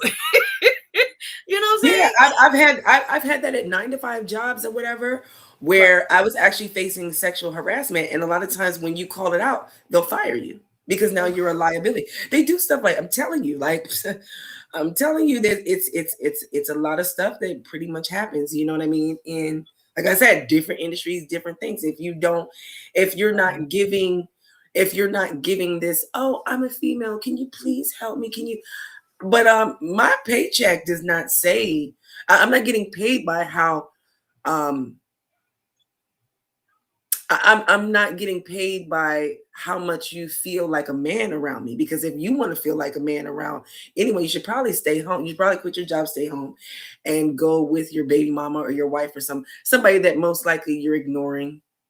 You know what I mean? Like, there's so many things I could touch base on, and I feel like that is definitely a totally different episode. After hours. Because now the vibration will rise. It's going to be something totally different that we're talking about. You know what I mean? And you just can't let that undermine you. Like I tell you, like with this here, I've already seen it already where, it's like, oh, well, you're a woman and you're doing this and that and this and that. And someone trying to size me up based off of age, based off of looks, based off of this, listen, you're fired. You know what I mean? That's it, because I know what it looks like. And it's the tough part about that is people will then, oh, she has an attitude, or oh, she thought this, she's emotional. And no, because again, yes, I'm a woman. Yes, I'm a Black woman. Yes, I'm a Black woman that's a Cancer. But at the end of the day, all those things also help shape and mold and define right is right and wrong is wrong too. So I can't just sit here and I'm not going to fight with a lot of those times. Those people like that, they want you to fight with yourself. Oh, I didn't want to come off like this. No, I'm coming off. I'm coming off. The gloves are coming off. Everything's coming off. It's coming off. We are totally coming off over here, because you're not going to do that to me, because that is still abuse. Yeah. It's still abuse. It's still abuse. And it doesn't make me look more professional. It doesn't make me look more feminine. It doesn't make me look more soft. It doesn't make me feel like I'm going to be successful accepting anyone into my space like that, especially professionally, right?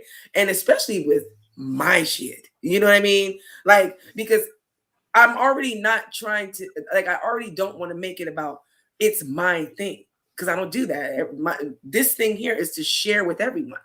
Yeah. But, some people just kind of slip through the cracks, and then they try to project that chauvinistic thing, or even if it's not men, like I said, it's women. They want to project that that competitive thing. And I can't have either, because I have things I need to do. And none of that is productive. It's counterproductive as shit. And we're all adults at the end of the day. I'm not about to sit here and just keep having different stories about who said what and how you made me feel, and this, that, and the third, because I'm literally on time being wasted. Sorry. Yeah, and I'm in a timeline in my life where that dialogue has to stop, because in the end, it drains your energy and nothing gets done, and it's delays. So if I have to block, mute, I don't care. Trust me, I do not care if someone says, "Oh, she blocked me. Oh, she did it." Well, you got to tell them. Since while you're telling them, you're going to have to tell them the beginning, because these people, they never tell the beginning. They always tell the middle and the end. And usually the end is how you had to deal with them and whatever it was that they did to provoke you or to, cause the situation to be what it is. And with this here, we're not looking for penny ante stuff.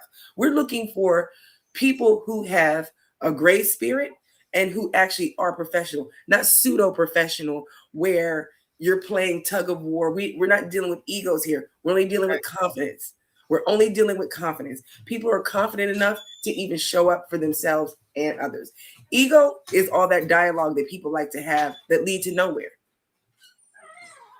You know what I mean? So that's why, when you go to the Onyx Vision production page and you click on the "We're hiring" and the application, that application literally lets everyone know what will be tolerated and what will not be tolerated within this company. We're not doing politics. I'm serious. Like we're not doing politics from a standpoint of sexuality. Right. That has nothing to do with these projects over here. Especially when everyone is welcome. We're not putting up with stuff like that, because now you're being selfish and you're making it about you, and that's not what this is about. Do you understand what I'm saying? If you want to make it about you in a positive light, where you join us and you work with us and you create with us, we'll always celebrate everyone. But what we're not going to do is make it about you and something that has nothing to do with. We're not going to do that. We're not going to be unrealistic. We're not going to be deceptive. We may all be nervous in the language that we use, as far as the how you say this. I want to say schematics. Is it schematics or just I think it is. I'm not for sure. Yeah, just just how we do everything. The different languages and the terms of collaborations and the process and the production and stuff like that. But what we're not going to do is we're not going to be unrealistic.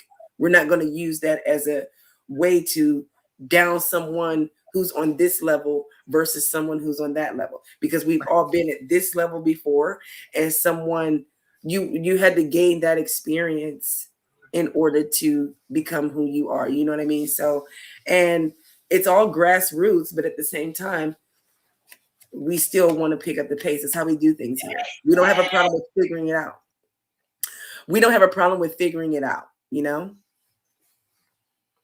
And working together. No, and I love that. And like I said, what I love about you is you're speaking. I'm sorry, the background. Oh my God. I'm trying to work with that. No, but I think for the most part, it's really good. Like, you stand your grounds and there's boundaries. And especially I just wanted to mention this on the show, because a lot of times you've seen it. And I mean, listen, we've seen a lot. I said we got stories, because we have seen some things even in the past that happened before our time, and even now it's happening now as we speak when it comes to certain things that you mentioned on the show. And I think it's good to bring awareness of that, of certain things you mentioned on the show. But that particular, I don't want to say too much about it, but you know what I'm talking about.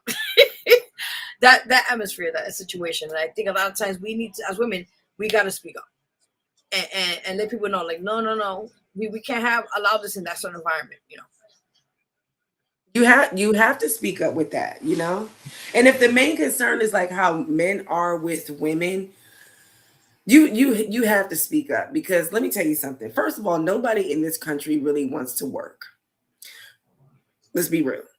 Life is already hard and it's already short, and it gets shorter every day. And it gets harder based off of what you got to do, what your responsibilities are. Allowing someone to add that type of bullshit to your life, it's just it's just not cool. You understand what I'm saying? It's just not cool.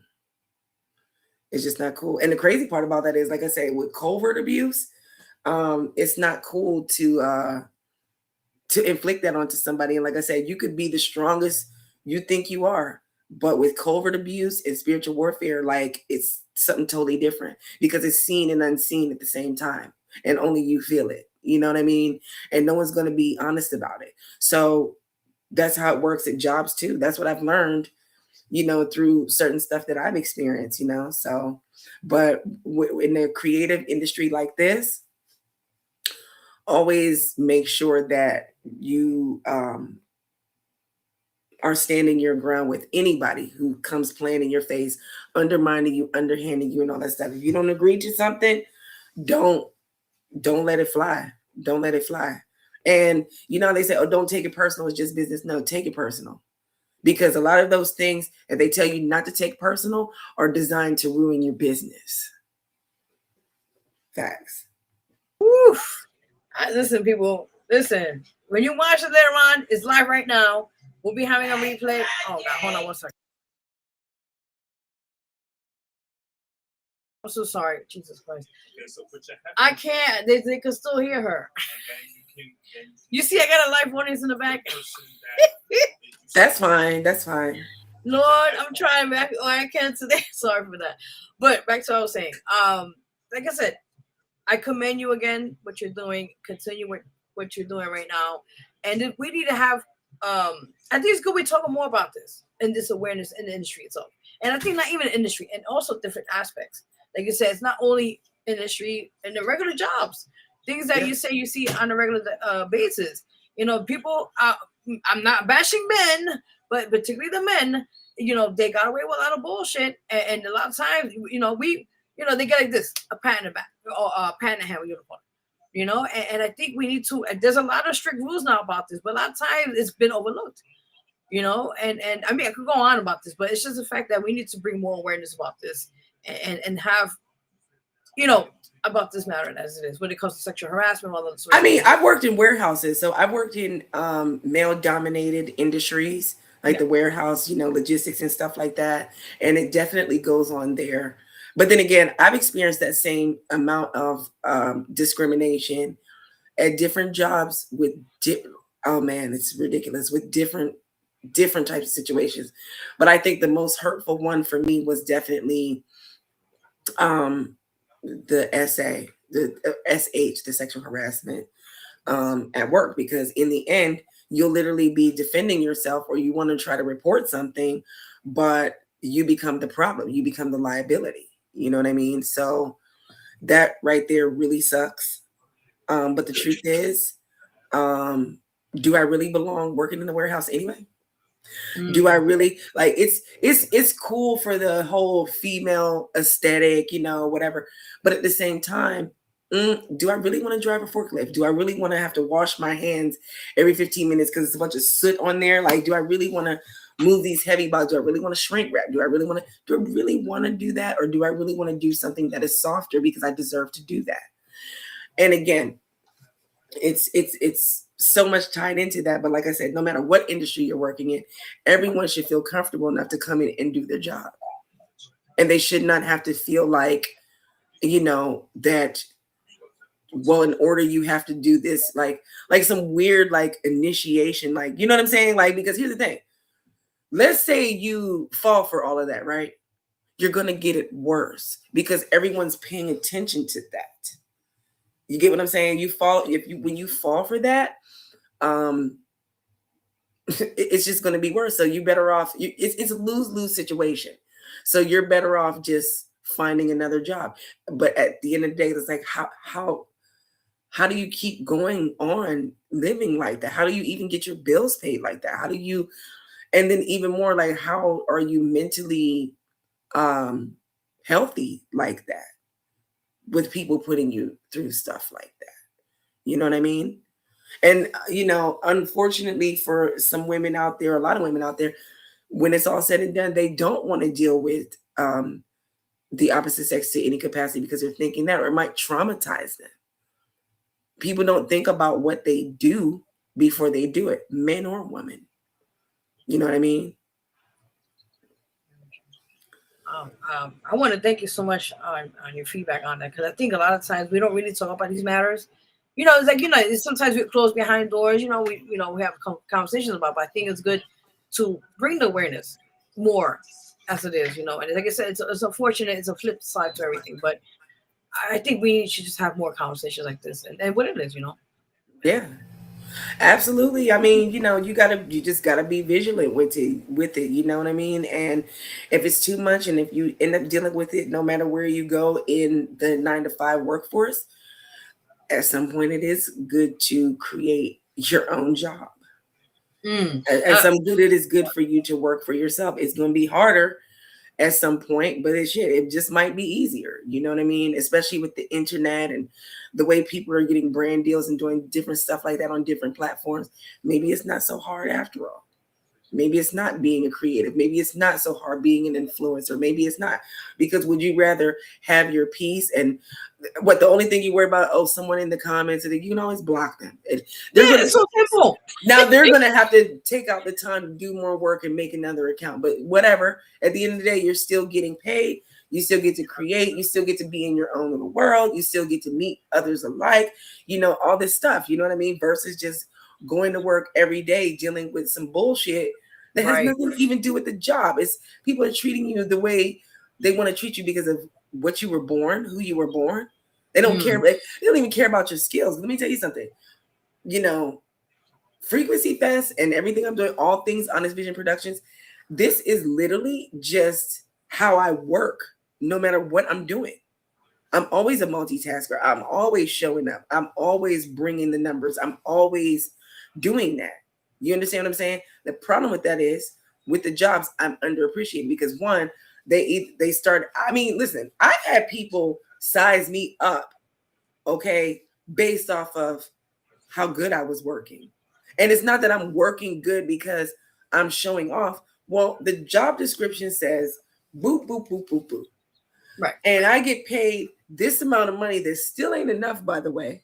And it's true. All I want to do is work my way through this 8 hours or 10 hours or 12 hours, because I've worked all of those different types of hours and 2 jobs and part-time. Like, I've literally been all around the clock with stuff just to face workplace abuse.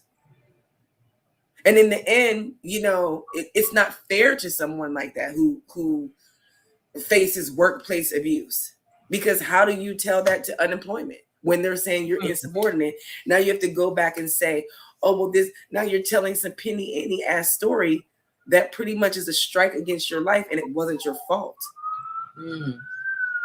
Never mind the fact that you don't want to collect unemployment. Life is better if you just show up for work. But because this is what is going on, how do you know what I mean? I guess you sue. I don't know what you do with that, but for me, I don't even have patience to do stuff like that. And then on top of that, I'm a free spirit. I like to just create. I like to make my money the way I like to make my money. I'm not afraid to work, of course, obviously, but putting in that much work, not making enough money, and only gaining abuse from it, being labeled because of it, being judged because of it, being provoked, bullied, workplace bullying because of it. That's not gonna motivate anybody to go to no job, especially if it just keeps happening. You know what I mean? Whether you're a man or woman or anything. So, yeah, it's just not. It's just not. And you'd be surprised what people have to say when you don't want to be in that world. People, they have you don't want someone to tell you what to do and this and the third. Directions, me, I'm the kind of person, I don't have a problem following directions. I have a problem with someone thinking that they're going to control me in a way that has nothing to do with anything. There's a difference between taking directions or or following directions. The difference between following directions and someone just trying to control you. And I'm going to tell you right now, I would never want to work at any job where someone's doing that and I'm just doing it just for the benefits. What benefit is that? Mm-hmm. The job itself is already going to kick your ass. You know what I mean? Yeah, you be stressed out. You're like, I'll go home. I don't want to deal with this shit, but I got to get paid the bills. And it's like it's like a what's that, catch-22? You know what I'm talking about, right? Like either and or. It's worse on women because when you're facing stuff like that, they're going to do it to you so much where you go home crying. You ever go home crying after a job like that? You understand what I'm saying? Yeah. You know, that's ridiculous. There's a lot of women out here who they work these jobs and then they're dealing with stuff like that with the males, especially in male-dominated industries. Yes. And they're crying and they're not crying because it's necessarily it ain't even just what you're saying or doing. It's the fact that you have a woman here who is surviving like everyone else. She has to pay her rent, her car note, her bills, her this, her that. And instead of you respecting the fact that you have a team player at your establishment working who's just living just like the rest of us, you'd rather make her feel bad about it. You'd rather make her feel sexually uncomfortable. You understand what I'm saying? Now, I'm not a feminist, but like I said, my experiences alone, I can talk about those in front of feminist groups, and I know they'll feel me. You get what I'm saying? Yeah. That's how bad the experiences can be, you know. And then I've seen other women go through it too. I've seen other women go through it where they've been, they're going through some weird shit at work.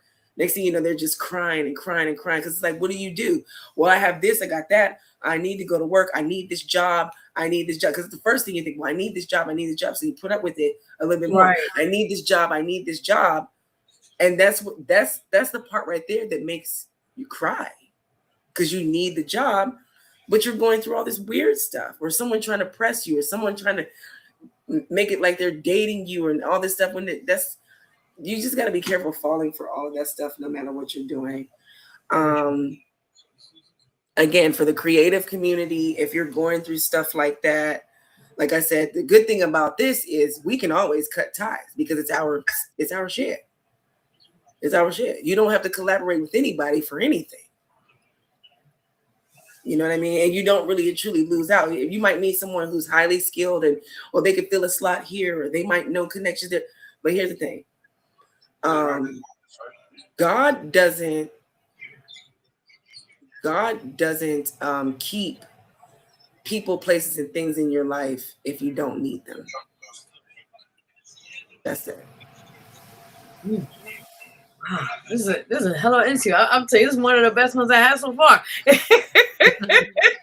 Because we talk about other things, usually, what it is, but I love how we just change different, conversations and engage in. It's just really the things that are happening as we speak right now. We need. Listen, I'm just gonna shut it up. But pretty much, we just talk about real shit just happened in the world right now. And, absolutely. Yeah. Oh, trust me, I'm a conversationalist. There's nothing that I won't talk about. It's just the thing about it is there's nothing that I can't talk about. And I'm not afraid to say things. It's just, are people ready to comprehend? And that's always been my frustration in life. Because I can go full dark, making a point that you're going to agree with. But because it's so dark, you're not going to agree with how dark it can get. But a lot of times you have to go dark in order to get the point. You have to.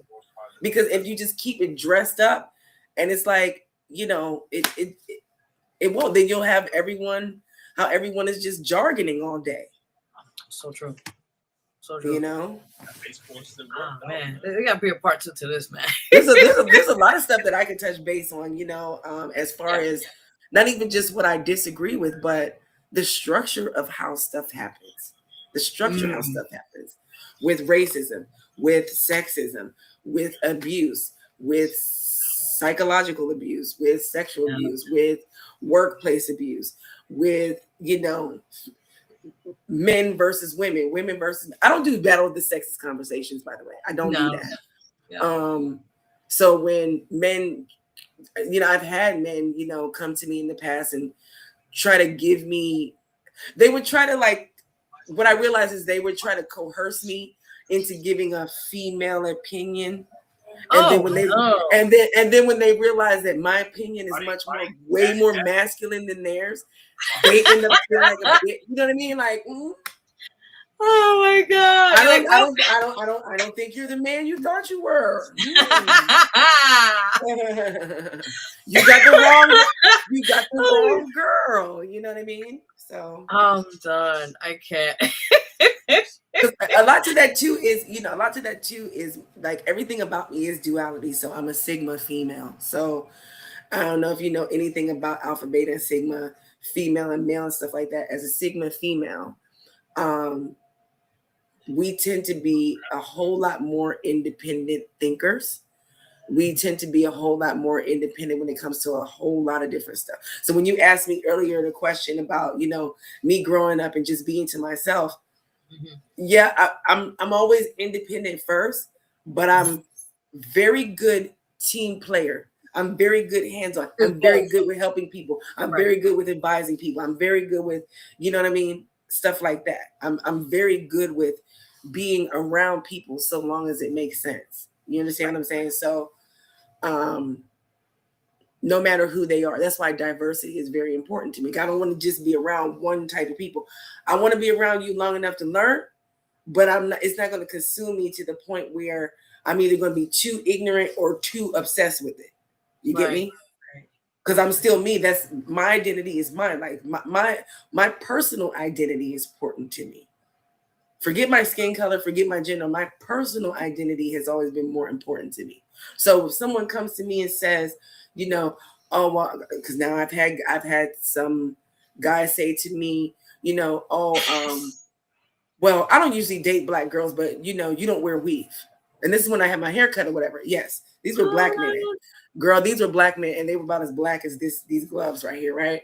And I'm just kind of like, okay, well, that's nice and everything, but again, and then because normally those type of guys that I've came across, what they don't understand is about my overall experiences.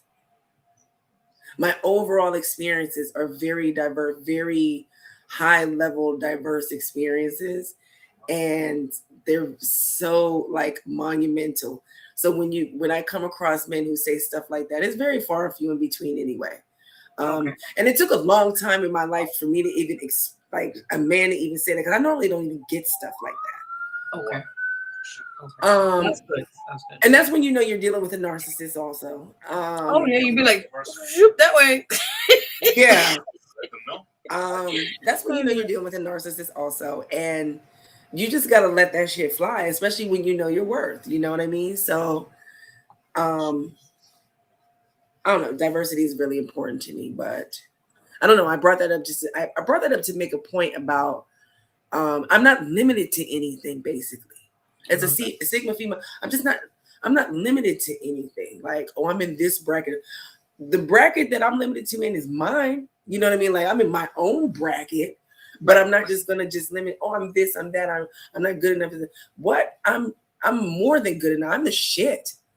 And I want to be around people who also know that they're not thinking you got to know you're the shit when you're around me. Because you know what? You're going to also ignite more shit in me. Like, oh my God, I love this person. I want to be around. I love your energy. I love this and the third. Now I'm blushing more. I'm smiling more. I'm making you blush. You're making me blush. It's literally all love. It's flirting with humanity is like something that I truly enjoy. The other stuff I don't. And that's a totally different side of me. But again, I know what brings that out of me, and that's very low vibrational stuff. I think we all do. You know what I mean? Like I said, my goal is to get to what's going to maintain, get back to and maintain that energy that I truly deserve to not just receive, but also put out. Some people, they want you, just put it out, and you don't receive. No, first of all, I'm not Jesus Christ, and I'm not carrying any crosses around here. So we're not doing that. We're not It's doing true. that. We're not, you know what I'm saying? We're not just taking things and just, there was only one Jesus Christ, and shout out to him. But everybody ain't about to do that for you just because you're an asshole. You know what I mean? Like, everybody's not about to do that. We need to be in alignment with those who make sense. It all has to make sense. And that can happen, like I said, from every different type of tribe. You can have intelligence in every tribe, or you can have ignorance in every tribe. It just all depends. But you can always find your tribe outside of your own tribe. And I love that. I've never had a problem with that. I've never had a problem with that. And yeah, I do things, but everything I do by myself, because I meet people along the way. And that's something I'm not scared of. I'm not afraid to meet people along the way. I'm not afraid to meet people that I don't know. What I'm afraid of is being stuck with people I don't want to be stuck with. Woo! Come on now. But I can always. I hear a spoken word coming out. I hear spoken word coming out right now. Come on now. I hear it. Yes. It's true though. Yeah, you're right. You're right about that. A lot of ways, and we gotta speak it. You gotta let people know what it's about. But I think overall, I want to say thank you so much for coming on the show. Thanks for having me. I really appreciate it. I love it here. You're welcome. Oh, but anytime now. Anytime. Before you go, tell them one more time your social media where they can find you. You can find me. Okay. I'm trying to figure out which one to say first, because there's like 99 of them. Okay. For the most part, you can hit up Honest Vision Productions. For all things Honest Vision Productions, that's Frequency Fest NYC. I said what I said. Feel the frequency. So yeah, we'll do it like this. Honest Vision Productions is _0 NYX 0 VIZO Z. It's okay. Take your time. It's all right. 0 NYX VIZI0N Productions. The _ in front. Frequency Fest NYC. At Frequency Fest NYC, we have, for the open mic, we have at I Said What I Said Open Mic Saga. For Fuel the Frequency, it's at Fuel the Frequency Fund. And for me, it's Luna Blaq, the official. That's at LUNABLAQTHE official, the official. You want to reach out to me personally, you want to see what I'm doing as far as my personal projects and listen to my poetry and things of that nature, you can always do that. Make sure you guys come to the festival. Make sure you got your singer, rapper, poet, a band. Like, we want it all. We want it all. Vendor. We're taking all vendors, all creative vendors, makers, fashion designers. The Frequency Exchange is not just limited to just selling things, because it's not a flea market. It's not a flea market experience that you're going to get. It's more of a networking experience. So if someone wants to grab a table and they are a modeling agency, a photography agency, a talent scout agency, and they're just looking to sell their music and they don't want to be on stage, or if you created, something where people can play their music, like, there are literally no creative limits at Frequency Fest NYC. There are none. Oh man, this is so exciting.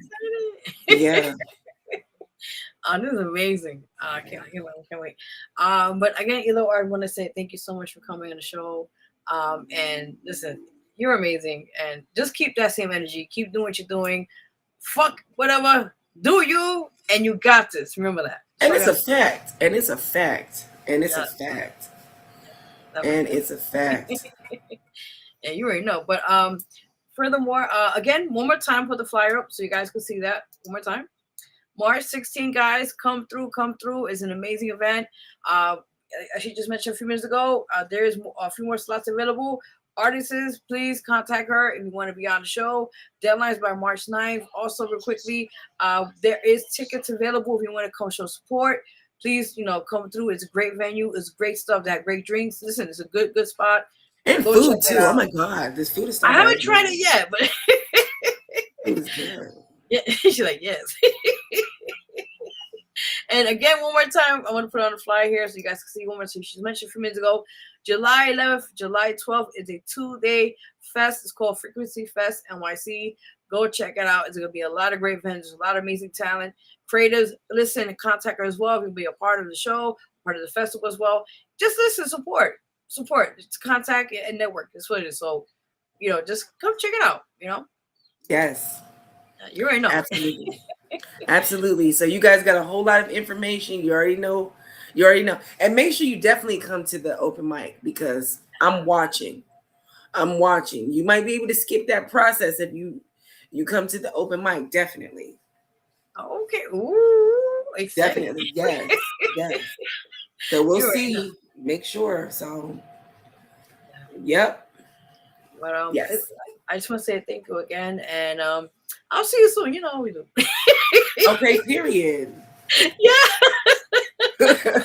Oh my God, I haven't laughed like this in a while, man. You get this. Period. Clock it. Yeah, you already know. We in there. Oh my God. This was really fun. This was really fun. I would definitely say this was really fun. I appreciate it. And I love your energy, guys. She is amazing. Her energy in person is just so nice and bubbly. And that's why she makes me just like, I appreciate it. I'll take it. Yes, I love her energy. Thank you. Same here, girl. Stop. Oh, shoot. We are. Oh, definitely appreciate you. Appreciate it. And again, guys, please support. She's an amazing, phenomenal woman. Check out her platform, what she's doing, and just helping. So please support, follow her, whatever she's doing, just support. I always tell people that.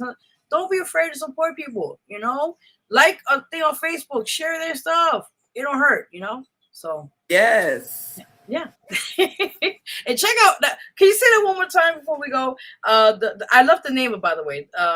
Was it the book? Was it the book? Oh my God. Diary of a Vigilante. Yes. Diary of a Vigilante. Oh my God, honey. I'm loving it. Yes. Oh yes. But we're gonna take a quick break, music break on the show. We have more things to come. But I want to thank you so much again. And people could definitely, we'll be on, it's already live, but we'll be after that's already on YouTube and that. So I'll send you the link and everything. You can share in that, Thank you. You're welcome. No problem. Yes. You already know. Yes, I can't wait. Yeah, you already know. Yeah. Yes. You already know. But it was, no, you already know. But thank you so much again, and I'll talk to you soon. All right, Vero. Later. Bye. Hello. Bye. Bye. I got you. Okay. Yeah, here we go. I got you. Okay. Yeah, I got you. Okay. Bye. I love her. She's amazing. Oh man, listen, she made me cry live. I was a mixed emotions right now. We have the audience in the background. It's crazy today. This show gets weird sometimes when we got the live audience here. You got to work with this situation, but it is. But yes, listen, let's give it up for our amazing guest for today, Luna Blaq, the CEO of Onyx Vision Productions and Frequency Fest NYC. Please support her. Like she said, I'll say one more time. I'll show the flyer. You guys can check that out. Yes, so you can check it out. March 16th. Let me take this on so you guys can see that. 1 second. Hold on. Let me take that on. Okay. Again, guys, March 16th. Next event. Come through, support. There are tickets online. That's actually, we see the thing there. That's the QR code, I believe. Put your phone on there. I got you the camera. It will direct you to where you get your tickets. Artists, there is a few slots available. Go support. All information is there. If you need to contact me or her as well, you're more than welcome to do so and get on a part of this amazing event. Also, again, one more time, guys, before we take a commercial break, or as they call it, music break, we also, one more time, July 11th, July 12th, as this year, the Frequency Fest NYC, amazing vendors. Well, she is looking for vendors, guys, as well. Artists, anyone that was going to be a part of it, please contact her. Also, on the flyer, you guys can see that's, I believe, the QR code. I believe, yeah, the QR code. You guys can also put your phone on the camera mode. It will direct you to tickets. Go check it out. It's on Eventbrite, and I believe that she mentions 2 of them. But definitely go support, and tickets are available. So take advantage of it. If the tickets are not there, go get it before it sells out. So please support. That is crucial. So with that in mind, we're going to take a quick music break here. Before we do that, because we got a few new music we're going to add on here with a big shout out to OMF Posse. He just gave us an exclusive on his new song. Let me just update you guys on that because there's a lot of stuff going on here. Hold on one second. Oh, we got a lot of stuff here, guys. Forgive me. It's like multitasking. I'm like, I got to take a break. I got to pee, man.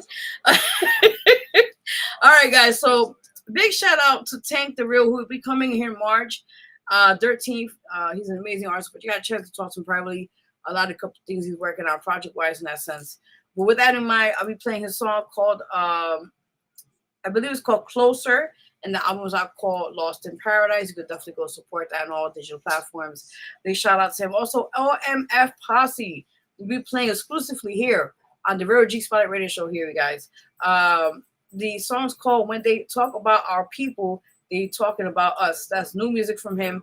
I'll be playing that in a few as well. And check out Real Lyrics, who was on here a few minutes ago with a song we did together called No Hope, which we'll be performing live March 16th. So stay tuned. Yes. Prior to that, I just want to side note that our artist favorite styles. I'm tired. We're gonna play his song Real Lyrics called Nothing I Can Do. Big shout out to Dust Star, he was on here a while back. I'll play his song as well. We're featuring Young Mac called So Much Pressure, and then the song he played on here a while back is called He's the Only Way. So we got a lot of music, guys. We got a lot of music for you guys. Huh? Oh, yeah, give me a minute. All right. Man, I tell you, when you do live, you got to work around the situation, guys. Pray for me, I need it. All right, like I said again, guys, we got a lot of new music right now in the building. Big shout out to OMF Posse. We're watching later on. Salute to you. Talk about the show this Monday is gonna be live. Yeah, can you? 5:30 p.m. All right, guys. Also, just a side note, might as well, because he's in the background. Let me put up the flyer. You guys can see that. Hold on one second. Do I have the flyer? Yeah, I do. That was another part of announcements real quickly. But anyways, you guys check us out each and every Mondays, guys. We're live on 5 p.m. Eastern time at the Drive Talk Show. You guys can see that on the screen. Let me know. You see it. Thank you. Again, it's DJ Lama for myself. Vero G will be live on WPAT 9:30 a.m. You can submit your music, tracks, and interviews requests at the website. I don't know if you guys can see that. Let me take that down. If you guys can see that, I'll put that down. One second. Yes, you can see that right there, guys. Submit music, tracks, and interview requests at WhosNextNYC.radio. Forgive me, WhosNextNYCRadio.com. So again, we are looking for artists here too as well. We interview on the show on that or this show as well. You know, we multitask. The thing is, the WPAT 9:30 a.m. is in person only. With this show, it's online. So you could be in your car, you could be in Seattle, you could be on Ohio, whatever, and you could be a part of this. So people could call in. Well, not on this show, they can't call in. They could call in on my show. Okay, well, excuse me. I mean, on his show, if you could call in as well. So, you know. But anyways, I'm just saying here real quickly before we get a music break. Check that out. We also could check the website again one more time. WhosNextNYCRadio.com. And you can tune in each Mondays live at 5 p.m. Eastern time. And we'll give 5 p.m. Eastern time. I just said that. Thank you. 2:30 Pacific.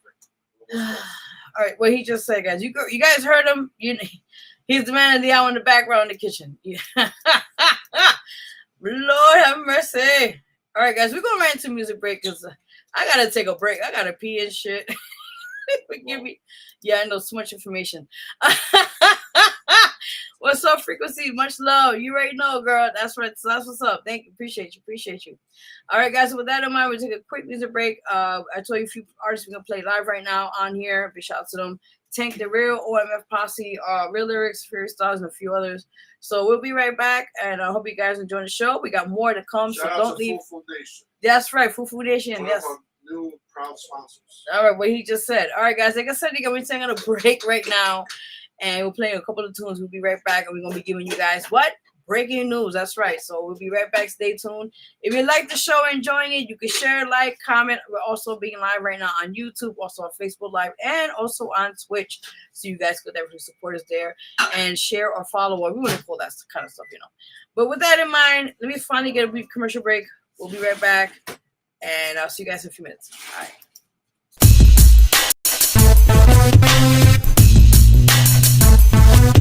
When they talk about my people, they talking about us.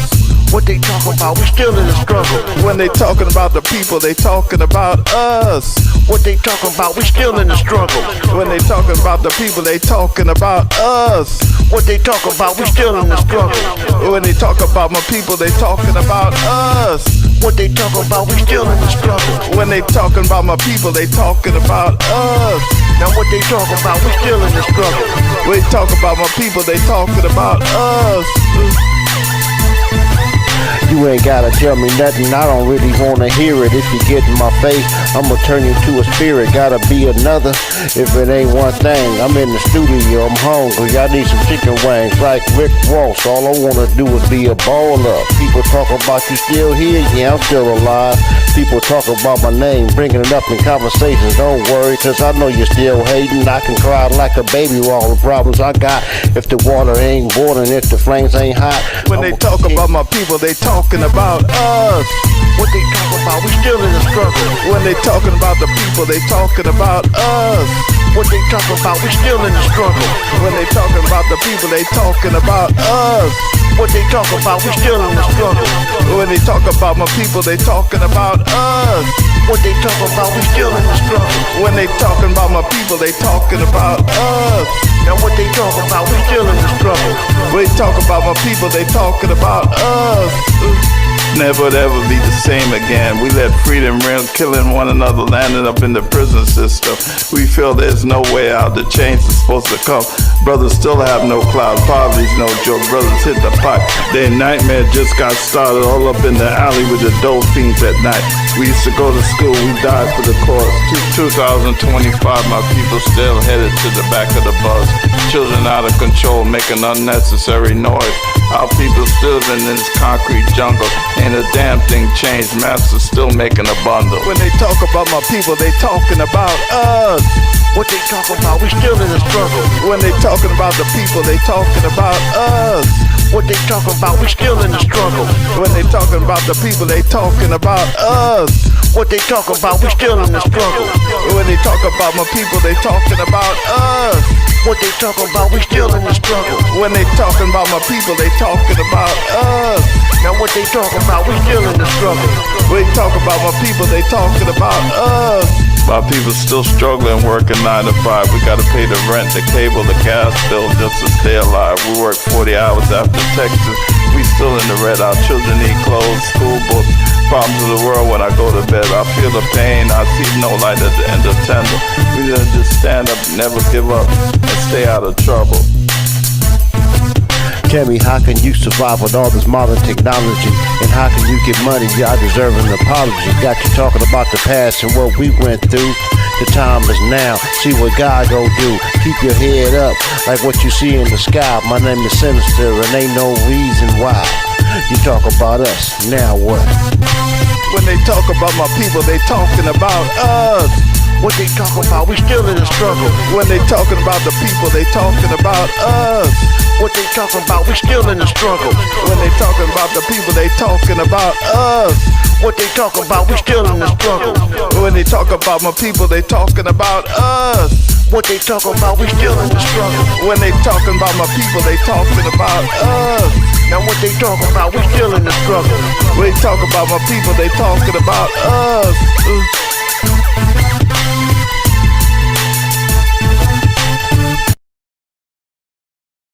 The only way.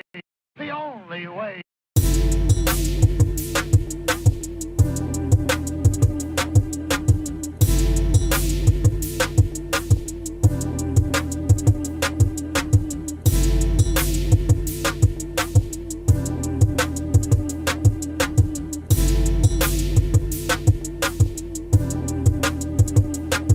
He's the only way to your heart and key to your soul. Better than silver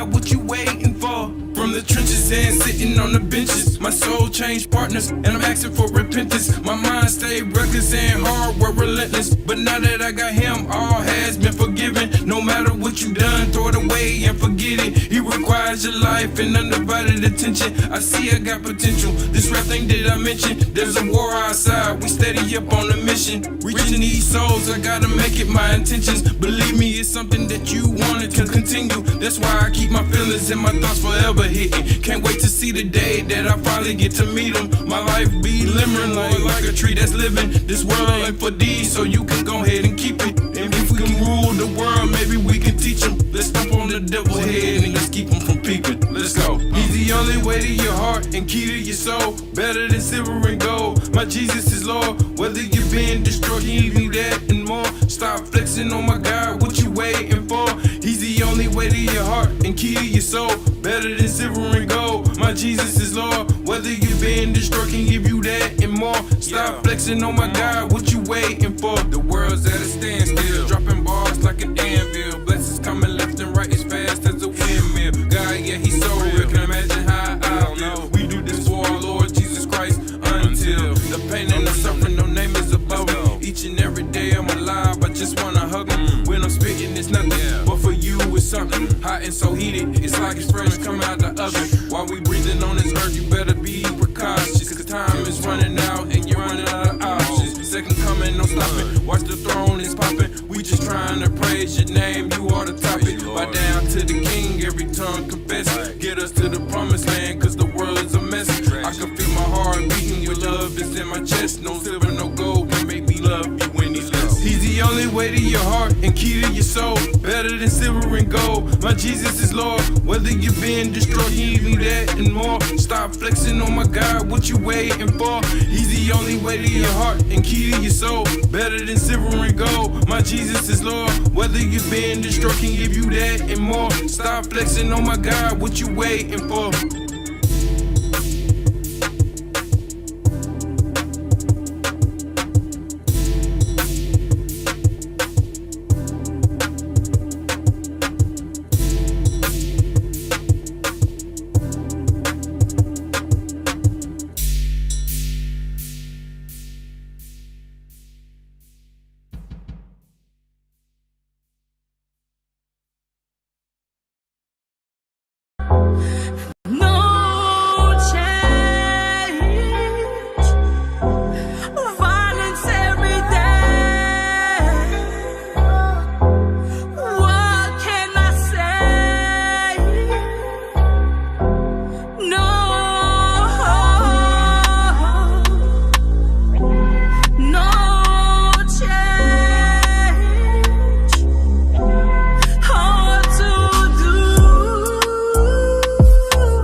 To the Lord, we ain't the worst time. Can't you hear any niggas rhyme? Always killing all the time. Another body getting stuffed in the box like it's holiday Christmas. Sinners pass and look around like it's New Year. Jehovah passing watchtowers, preaching. Say the world is going to be in the build a place like it's paradise. But my eyes don't see what your eyes, my eyes see hell. No.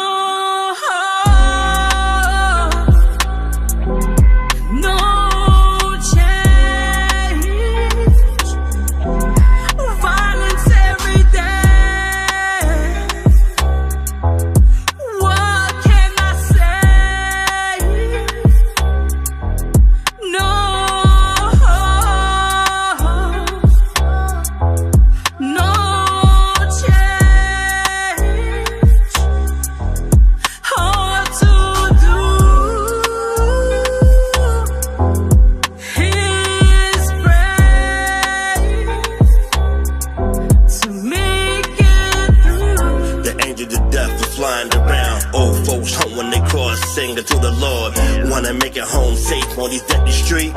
When the Houston lied to us and said the kids is the future. Where's that?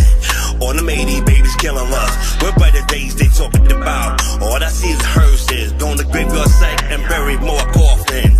Got with young boys wearing dresses and makeup, not comfortable in their own skin. This generation is lost. I'm teaching my young ones not to be brainwashed. And there's no hope in this youngster. Wanna be gangster, raised up and in the broken family. So you got no choice to walk with my automatic weapon to survive in this hopeless world. No, no change. Violence every day. What can I say?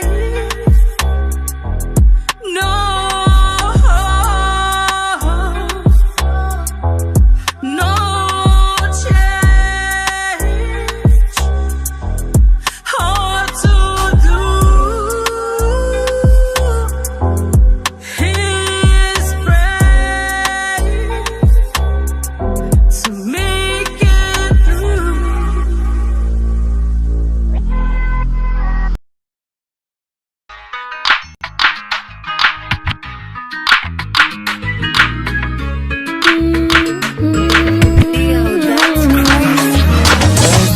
Dance with me is a free throw. I know it's dark, but I'm here though. Feel on my body, see the silhouette. No one here.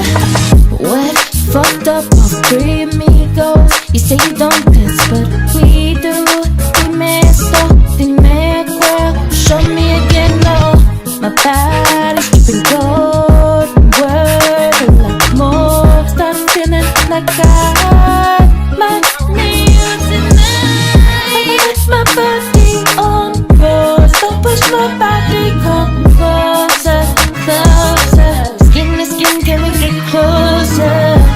We've been talking for what's up with I need it now. Luna, star, get close to me, I need ya. Luda said, what's a fantasy? Walk into my world, baby, can you handle me? Sipping hypnotic, plus I got this Hennessy. Blunt rolled up, smoking on that ooh wee. Toast up, yeah, we about to get the bash out it. Bougie bitches, I ain't with it, kiss my ass out it. Yeah, we coming in the game, first class out it. That fantasy is turned up and I'm glad out it. Shit, we about to come with the bang. Everything we about to drop is finna be in flames. Beauty and the Beast, we ain't playing no games. Niggas saying who it is, boy, you know my name. Shit, she be the baddest, I be the realest. Baby looking real good, yeah, she came with it. Come closer for a second, or you wanna feel it. And they know we about to be the biggest in the city. Real. Put my body on yours. Don't push my body, come closer, closer. Skin to skin, can we get closer? We've been talking for what's up with I need it now. Luna, star, get close to me, I need ya.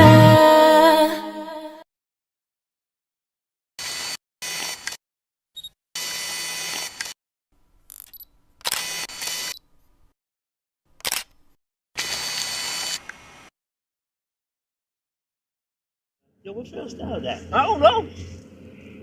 Yo, we're gonna do the video today. Just do that, son. Do my running on late and Oh, shit. shit. I'm sorry. What's up? What's going on, man? What's going on? How you doing? I'm good. All right, man. So you ready to shoot the video? Yeah. Oh, wait. Before we shoot this video, I got this crazy idea. What's that?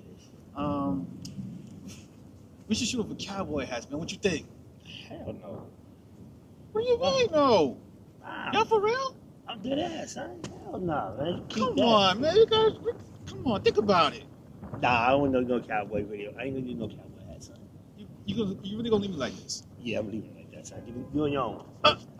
Are you for real? Yeah, I'm doing your own. Where you going? I'm out of here. We got a video to shoot. Y'all my ride.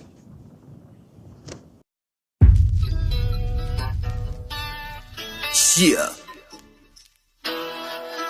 Various styles, baby.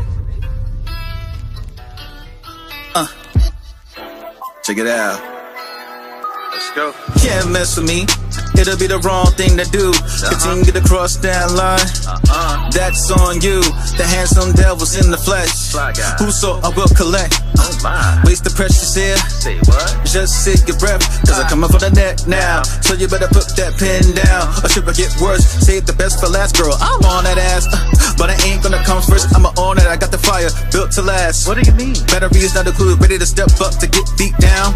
Damn. It's gonna suck when you lose. I must be up my marbles as I sit and marvel at all the things I've done, but I can't be done yet. I'm just beginning to have my fun. Right. It's child's play, and I ain't talking about a dog that went on a killing spree, but in the way I am, cause I'm right there.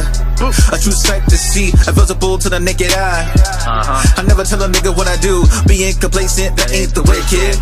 I got to make big moves. I'm not the best thing ever, goddamn right. Cause I ain't second to none. Step into my field of vision, guarantee there is no place to run. Nowhere to run, nowhere to hide. No way that you survive. You try to break me, even tried to shut me down, but I'm back on my shit, and there's nothing y'all can do now. Nothing. There's nothing y'all can do now. Nothing. There's nothing y'all can do now. Nothing. There's nothing y'all can do now. Nothing. There's nothing y'all can do now. Been the illest day one, being the top dog.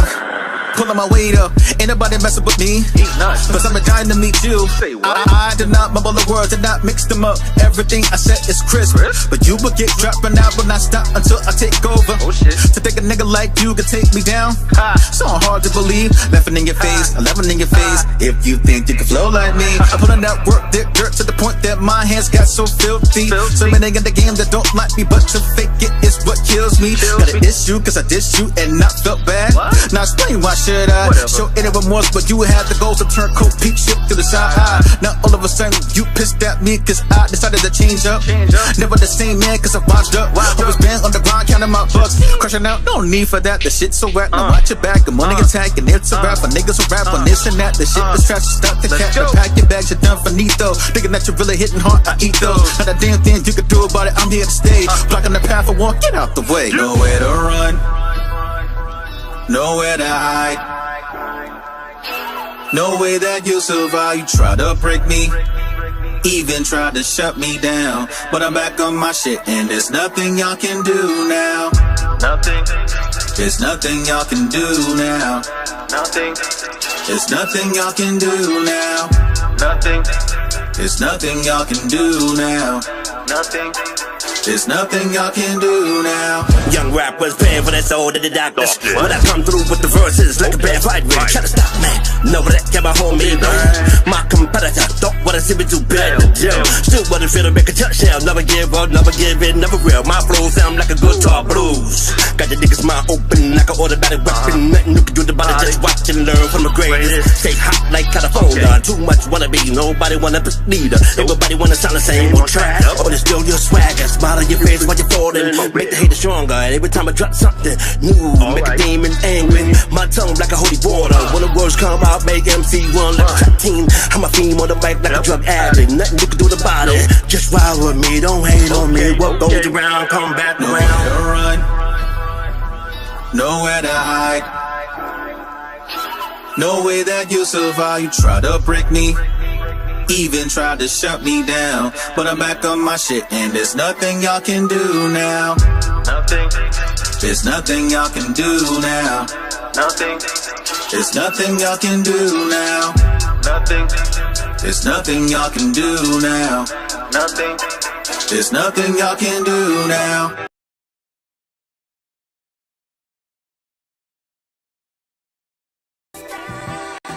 Check it.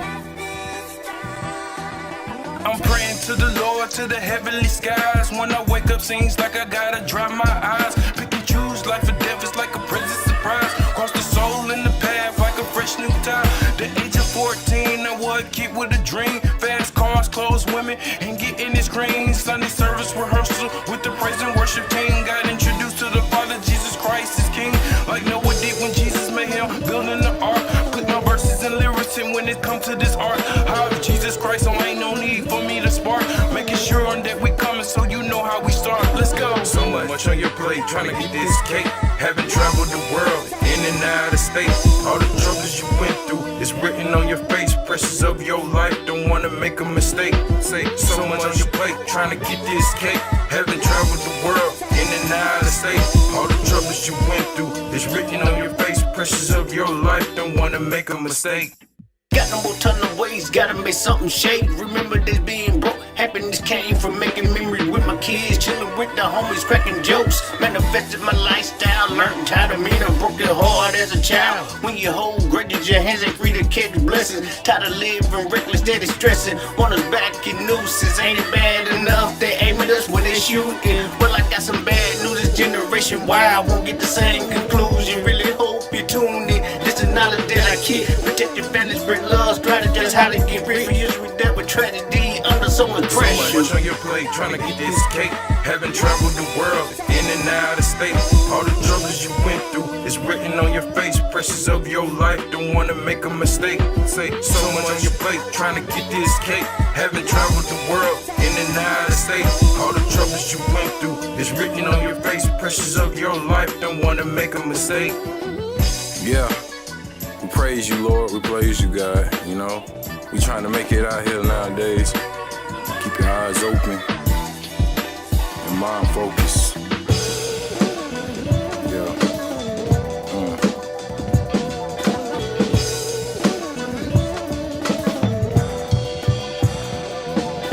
So much on your plate, trying to get this cake. Haven't traveled the world, in and out of state. All the troubles you went through is written on your face. Pressures of your life, don't wanna make a mistake. Say so much on your plate, trying to get this cake.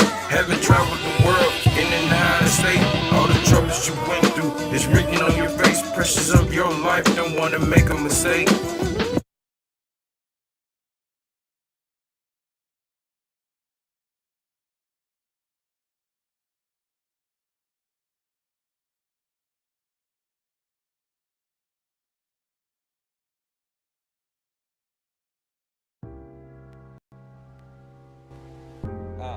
Low key, keys it low. It's a pity that they overlook potential of rappers by the divines. I'ma change the individual minds. Now mold it and fold it, then I let you hold it and let it teach you something before you fall on your colon. Holy moly, it's the instrumental killer. Pop the corn, cause it's about to be a thriller. Remember the time I had to make ends meet, but ready to meet the ends of this wonderful scheme. And then I take my mother with me. But shout out to my mother, gotta let her know I love her. No other women above her. But while we on these women, let me spend a budget on the subject. Trying to get into my budget, I ain't gonna cut it. That's why I cut it. Beforehand I had to, but I just sidetracked, so I need to get back on track to rap about what's on this track, to be exact. I see some brighter days. Thank the Lord, I don't see the world sideways. Instead, I move forward and only use my path to fuel my future. And to my posse, even though we have all announced the love is mutual, I always found it unusual. The cons outweighed the pros, even though that I had to move on. But it, I just had to take this chance with the mic in my hand. Rapping from my wrist into my cuticles. Yeah, rocking the Timbs cause it's matched the name. I'm too different, not referring as 2 Chainz. Born a Gemini, but I see no equal. Story of a lifetime, you gotta hear the sequel, yeah.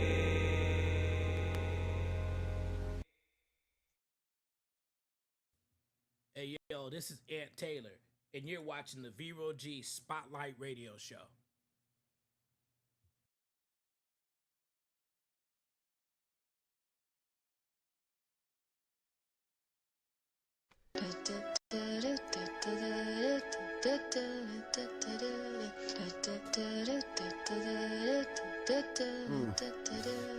The main thing is not to panic and never let them see you sweat. Get your money on and get everything that you can get. Time is getting short, so what you waiting on? And it might be over cause it ain't that long. Yeah, they try to make it hard, but we keep on going. My name is Sinister and I'ma keep on flowing till I'm laying in the grave. I got something to say. Illuminati can't stop me, so get out of my way. I got a mouthpiece on me and I'ma run it well. They can't do nothing to me. I'm already in hell and this world can't stop me. My G.O.D. got me in the Library of Congress, got all my copies. I'ma do my thing, go out and get it, you know. Pop my collar and holler, and I don't mess with hoes. Throw your hands up like you getting arrested and let the DJ hit it, cause it's getting kinda heavy. All my people making money, they say this is how we get it. We try hard to make it right. They say 2 wrongs don't make a right, so don't be messing with my money. No, you can't take nothing from me. All my people making money, they say this is how we get it. These spoons all up in my dreams,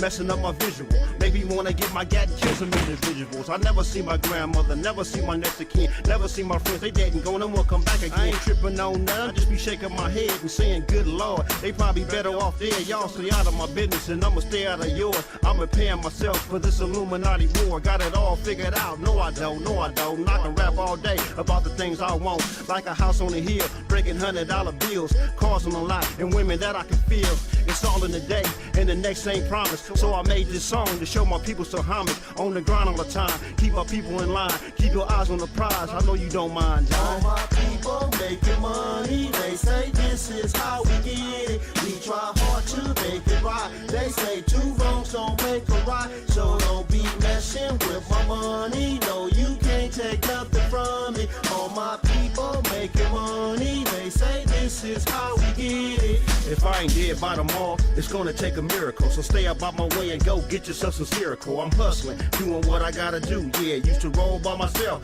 but now I got a crew. Got a few hard heads that don't talk that much, and they used to doing time, so they don't mind dying. Yo, welcome to the city where life ain't promised, where people disappear and wind up in the Bahamas. Dealing in the doorknob. Now tell me that don't sound odd. Come to California and you be saying, oh my God, California, the home of the drive-bys. Tires burning up the streets, homies rolling up trees. Money is a motive, we ain't got to sugarcoat it. We got mouths to feed, and our weapons stay low. All my people making money, they say this is how we get it. We try hard to make it right. They say two wrongs don't make a right, so don't be messing with my money. No, you can't take nothing from me. All my people making money, they say this is how we get it.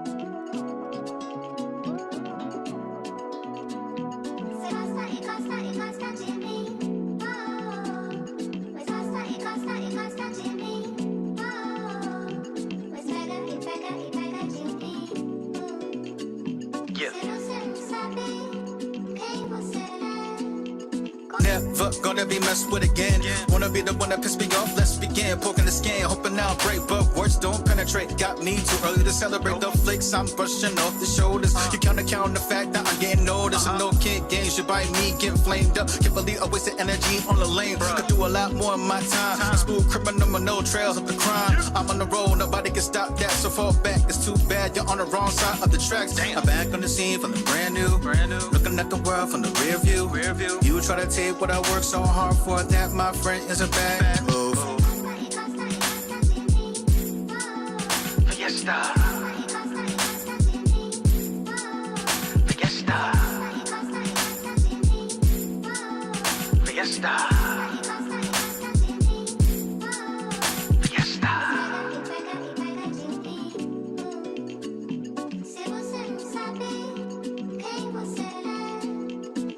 Gonna get it in any way possible. You sure don't know that I was unstoppable. You can never step up, so just step down. Smile, turn and shine, that time is now. Put you in your place, total disgrace. What, got nothing to say? I'm not gonna let anybody who's in a bad mood try to mess up my day. Never that. Party back. Who am I? That guy. Is it too complicated on a mission to kill any target who started to instigate the drama? Won't break in. What would it take for y'all to get off my back? Got me so irritated. The haters are mad at me cause I'm more for the founder before it became the best, and I made it. Fiesta. Fiesta. Fiesta. Fiesta. 1, 2, 1, 2, 3, turn up.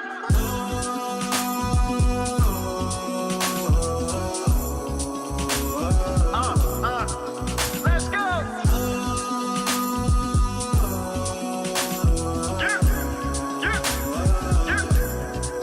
Let's go.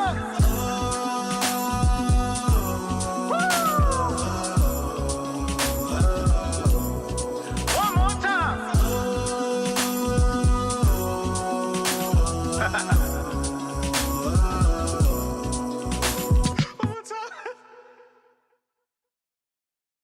This is Real Lyrics. You're listening to Vero G Spotlight Show, the one and only.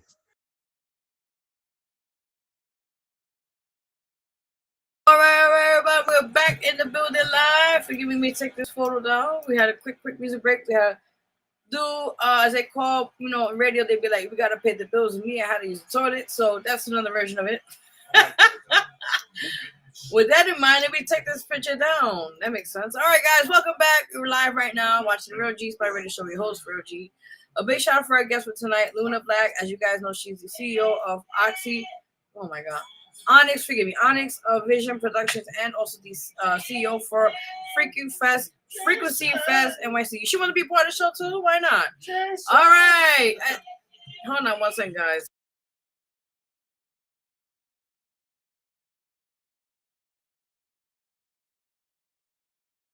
I'm so sorry for that, guys. All right, so guys, with that in mind, we are done with music break for now. Big shout out to those we played right now on the show.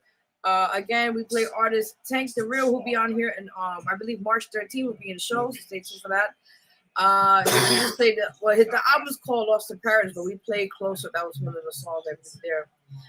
Also, big shout out to The Star. We played both his songs. He's the Only Way. One of them was called So Much Pressure. Well, I'm tired. Featuring Young Mac. I'm out of it. Also, Furious Styles. Big shout out to him. We played Fiesta, and also Sony did Real Lyrics. Nothing y'all can do. And also big shout out to OMF Posse. We played this a couple of times on the show here. A song called When They Talk About Our People, They Talking About Us. So that's new music that just came out of him. And also a song they were released called No Hope. We'll be performing live Sunday and also in March 16th. Stay tuned. We're pushing it. And more great things for you guys and to come on the show and more things. And more, I'll update you guys more stuff to come as well. Also, we got a little something in between. I'll play after we do celebrity news and that. So I'll surprise you guys on here on the show. So with that in mind, let's get right into breaking news. We always have some wacky things we're going to talk about on the show here. Lord, not today. You guys are doing a show. Like I say, guys, let's keep the show going. So with that in mind, right now we're going to breaking news. Let's get right into it. Let's go.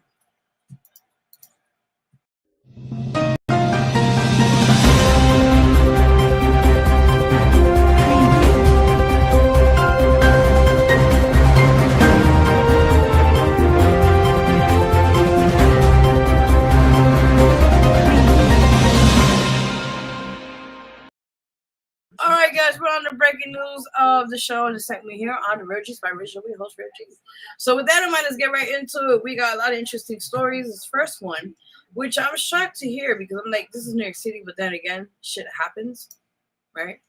So you guys see that that's the crime of the scene is actually actually happened recently, where the Brooklyn construction had collapsed. Now I'm gonna give you more information on that in a few seconds. While I get the notes ready, forgive me, guys. That's the one on here. Yes, we are. All right.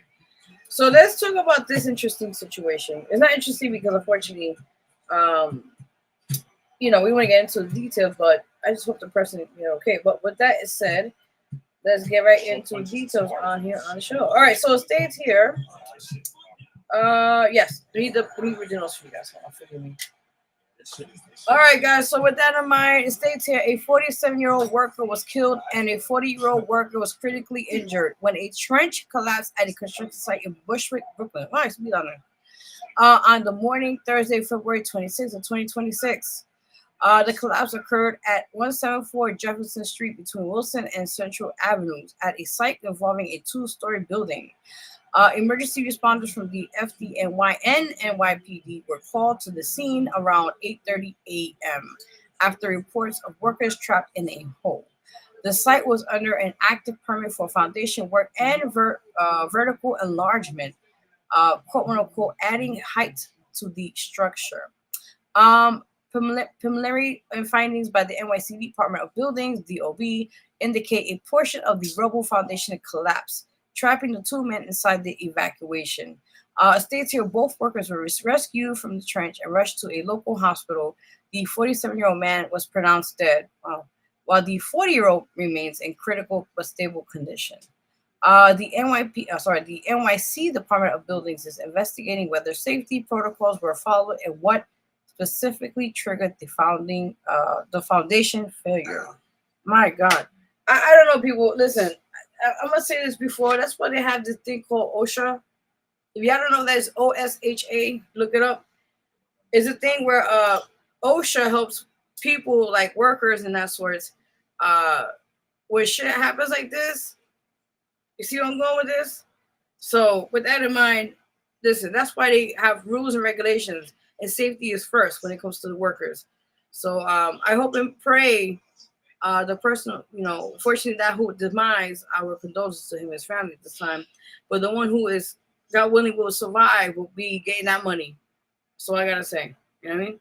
Please be safe out there, people. New York City is crazy out there. Exactly, right, Real? Like it's some wild shit be out there, man. I don't know. You can't make this shit up. That's what it is, right? Anyway, let me go right into the next story, guys. All right. Next one, you guys been knowing about this for some time now. I've been going like over 2 months now, I think. As you guys know, the nurses have been in strike for, I think, 2 months, I think, give or take, or something like that. And you know, of course, these big established hospitals, New York Presbyterian, Lenox Hill Hospital, the list goes on, that are very wealthy and established at this moment, have been trying, a quote unquote, robbing these nurses, which have been working crazy hours. You know, nurses, they do a lot of work, by the way. Could let me applaud them, okay? Yes, we're applauding them. That's not ass cheeks, that's hands. All right, so with that in mind, I just want to say these nurses work their ass off. And I personally know a few nurses that are, especially RNs, oh my God, they get the shit in the stick. They be working crazy hours sometimes. Sometimes they have to do third shifts. They have to, it depends on call sometimes. So nurses, you do a hell of a job, and I commend you for the work you've been doing. And I think it's sad that you guys are getting shortchanged. You're putting long hours, you're working overtime, what do you want to call it, and you're not getting the respect and pay due. So I kudos to you guys on that. And at the same time, where you need to get your money, right? So with that in mind, let me give you guys a little scoop on what's been going on since then. You guys see there on the screen, there says nurses strike ends. Now, states here, more than 4,000 nurses at New York Presbyterian returned to work on Thursday, February 26th of 2026, officially ending a historical 41-day strike. The return marks the conclusion of all the largest and longest nursing strike in New York City history. I was right. Okay. Which at its peaks involved approximately 15,000 nurses across 3 major hospital systems. After rejecting a previous mediator's proposal that other hospital systems accepted NYP, that's the word it says here, NYP nurses overwhelmingly voted 93% in favor, excuse me, to ratify a new 3-year contract on February 21st, 2026. The new agreement includes, excuse me, pay rises. Wow, really go sleep. Pay rises totaling more than 12% over the 3-year term. Enforceable nurse-to-patient staffing ratios to address chronic understaffing and patient safety. New language providing protections and limits on the use of artificial intelligence in hospital settings. Expanded protections against workplace violence and the preservation of premium-free health benefits. The walkout began on January 12, 2026, and lasted through 41 days of picketing and freezing temperatures and snow. While nurses at Montefiore Mount Sinai reached agreements and returned to work in mid-February, New York Presbyterian nurses remain on strike for an additional 2 weeks to secure stronger protections and staffing language. During the strike, NYP relied on thousands of temporary travel nurses, transferred some patients, and canceled elective procedures. Oh my God, that's crazy. I don't know, guys. Again, either or, I'm happy to say that these nurses from the Presbyterian Hospital got was due diligence, and they got now what they are desired or to get on their contract, the rights for the hard work they put in. I just said a few minutes ago here. You guys already know. Let's get into weirder stories here. Sometimes in the show we have to have laughter. because we live in a crazy world as it is, right? So with this story, I think we need a laugh for the breaking news segment. Yes? Okay. As you see, this lady's mugshot is a comedy to the extent, right? It seems like she seemed like she was very excited to go to jail. I don't know.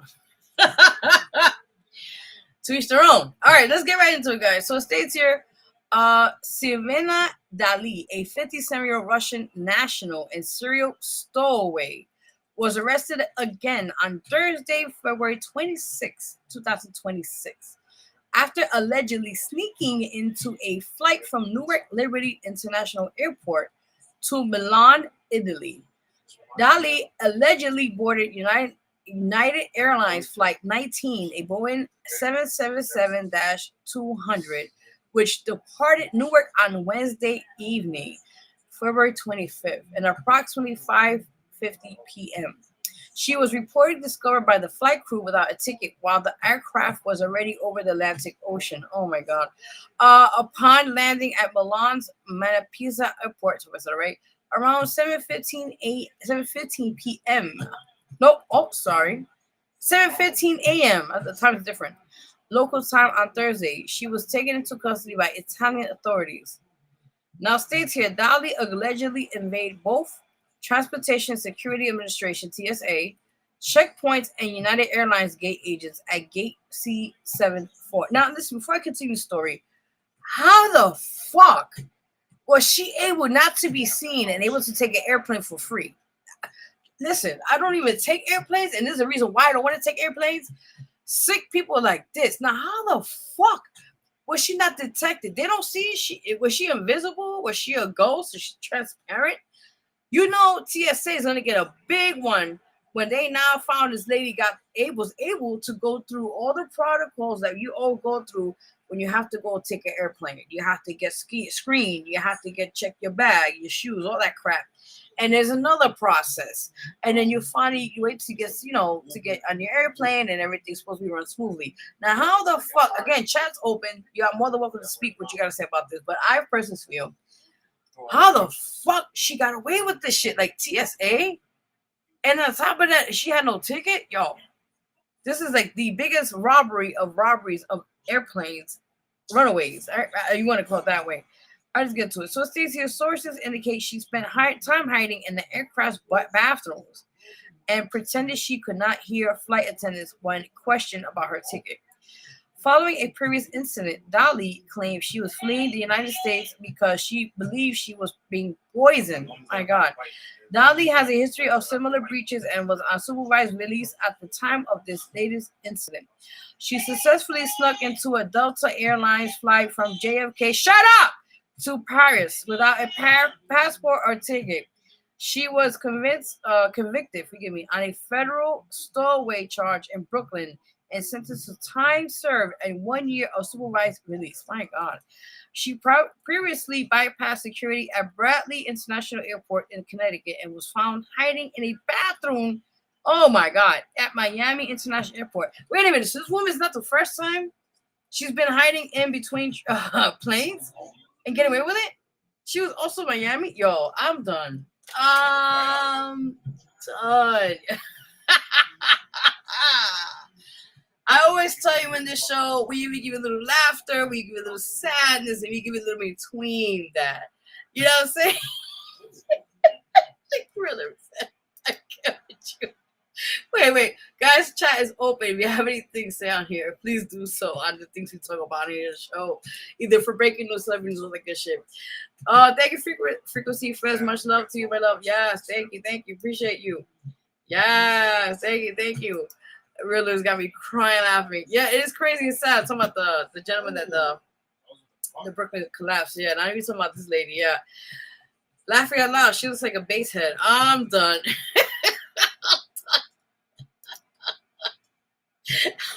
Break time. Stop. Listen, man, you get all types of audience in here, man. You get live audience. You get people on the screen online. You get all kinds of shit on here. Yeah, okay, sir in the back, thank you. Like I said, you this show you get pure comedy. Sometimes when it comes to live, you just try to figure out what the fuck is going on. All right, have a good day, sir. All right, whatever. Let's get into celebrity news right now, everybody.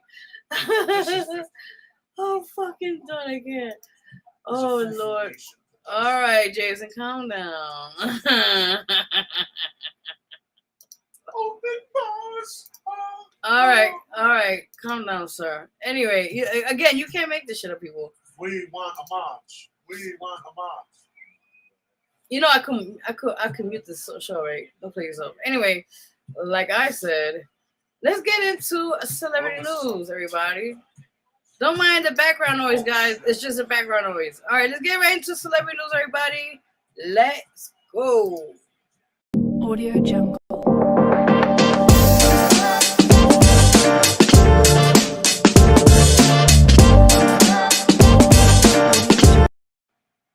All right. Pretty good. All right, now. So let's get right into celebrity news, or I call it celebrity updates. We're going to call it. We're all in this show, so you already know. So let's get right into it, guys. The first one here on the show. You guys see in the show, we got right there. So as you see, that's Meghan Markle and her lovely husband, Prince. I want to say the wrong Prince. Oh, my God. Not that Prince. He got kicked the fuck out. I don't want to get to that story, but Prince Harry, okay? As you guys see, there were two lovely kids, their son and their daughter, as you guys see there. Now, apparently it states here, on February 14th, which is on Valentine's Day, this year, Meghan Markle shared a rare photo on Instagram to celebrate Valentine's Day featuring Prince Harry and their 4-year-old daughter, Princess Livette. So cute, by the way. The image shows Prince Harry holding Livette in a grassy field at sunset. That's not the picture, by the way, but that's just one of the pictures of them. And it states here highlighting their matching red hair. In the photo, Livette, is dressed in a pink ballet outfit and holding a bouquet of red balloons, making a caption to post these two plus Archie, my forever Valentine's Day. Referring to their 6-year-old son, Prince Archie. This post was provided by one of the clearest glimpses of Olivia's face to date. As a Duke of Duchess at sunset, typically keeping their children out of the public eye. Which, I gotta just add to this quickly. I respect them so heartily, even though, unfortunately, paparazzi, they're gonna always take pictures without their permission. It's how it is in the environment. But for the most part, I think it's nothing wrong as a parent to protect your child in any way possible, especially the young. They shouldn't have their faces all over the media. And like I said, unfortunately, in their environment, they have no control of that. But they have a right as a parent to, you know what I'm saying here? I'm going with this, right? So it is what it is. But kudos to them, in that sense, and raising their children and doing it, living their life happily, So, it is what it is. So, all right, so I have to update you guys also. Next thing on here on Celebrity News. Let me get that. Yes. All right, guys, if you know, we've been talking about this case for a while now. This just a brief of it and also an update on this case. Now, as you guys know, Savannah Guthrie, she actually is the co-anchor of, I believe, the news channel station today, NBC News Today, something like that. I'm not mistaken with me. But let me just sum it up what happened. Apparently, her mother was kidnapped, and let me just read what it notes here. So as of late of February 2026, the search for Nancy Guthrie, the 84-year-old mother of today's show co-anchor Savannah Guthrie, remains ongoing after 26 days. Authorities believe she was abducted from her home in the Catalina foothills, just outside Tucson, Arizona, in the early morning hours of February 1st of 2026. Recent developments indicate a shift in the investigation as the family prepares. Let me read this real quick. As the family prepares for the possibility of a long-term search, and law enforcement begins to transition their on-site operations. Now, states here on February 26th of this year, law enforcement sources confirmed that they are in the process of returning Nancy Guthrie's home to her family. The FBI conducted a final sweep of the property on Wednesday of February 25th. Puma County Sheriff Chris Nonas stated there is no set timeline for finding Nancy, acknowledging it could happen an hour from now, or weeks, or months, or years from now. The FBI the FBI is reducing its visible presence in Tucson and relocating its command post to Phoenix. Officials emphasize that it is not a reduction in total personnel or resources, but a shift in operational focus as much as the digital and forensic work can be done from field offices. It states here there was a doorbell footage. I think I saw it. It was a video from February 1st shows a masked armed individual tampering with the doorbell camera at approximately 1:47 a.m. Investigators have retrieved unidentified DNA from the residence and are shifting through clothing items and gloves found up to 10 miles away from potential matches. Yeah, it's more to the story. Let me read this quick. Authorities have used specified equipment to attempt to detect Nancy's pacemaker. Oh my God. Which was disconnected from his monitoring app at 2:28 a.m. on the night she was vanished. Oh my God. On February 24th, Savannah Guthrie announced that her family is offering up to $1 million for information leading to her mother's recovery. This led to a flood of over 1,600 new tips from the FBI within 48 hours. In an emotional video, Savannah acknowledged for the first time that her mother may already be gone, expressing hope for a miracle while preparing to accept that she has passed. Savannah, who has been in Tucson for nearly 4 weeks, is reportedly preparing to return to New York City and her duties at NBC. Sources indicate she is craving normalcy through her exact return date to Studio 1A remains uncertain and at her discretion. States here, alongside the reward, the Guthrie, I hope I say Guthrie, whatever you call it, family donated $500,000 to the National Center for Missing and Exploited Children to support their families in similar situations. There has been report frustration aimed at Pima County Sheriff Chris Nanos regarding the lack of clarity and progress in the investigation. This has been compounded by the sheriff's public comments that the search could take years, though he maintained that if we won't quit, all members of the Guthrie family, I didn't say Gucci, I said Guthrie, forgive me, family, including siblings and spouses, have been officially cleared of suspicion. Wow. I don't know, man. It's a toughie. I think overall, just to add to the story, whatever the outcome is, you have to be optimistic this time because we don't really know. There could be, Savannah could be right. She maybe Godfrey passed away. We don't know. But in due time, when they do find her, no matter what the circumstances, I think this is going to be a time where healing has to be processed eventually. Even though I'm talking about, either way, you have to heal if the person passed away or the person able to come back. And I think for this moment, again, my heart goes out to Savannah and the family this time. And whatever the outcome, she just has to know, she has to just take it one day at a time. Again, our heart goes out to her and the family this time, and I hope we give you guys more updates and good news on this story. So that is the update for that right now, as it is, as you guys know. And if you see on the screen there, it says here is now investigated as a crime, as you guys know. So we'll continue on updating you guys on this story on live time, as you guys know. All right. Now, next one here, I don't think I got the picture. Shit, I should have. I hate when I get the right picture and I'm like, did I get it? Or I did not get it? Fuck. I should have gotten it. Wait, it's about Cardi B. So let me take this picture now. So I'll just give you a story. You can watch my faces, okay? So you guys know Cardi B has a, her album came out like a year ago or so, and it blew up. It had like over 1 million streams or something, and she got like so many people that ordered it from Walmart. You guys know about that story too as well. I think the fastest selling album in Walmart within 48 hours. I remember that because they had a thing, it was a drone or something, and they were having it shipped actually like on the air. I saw that, which is crazy.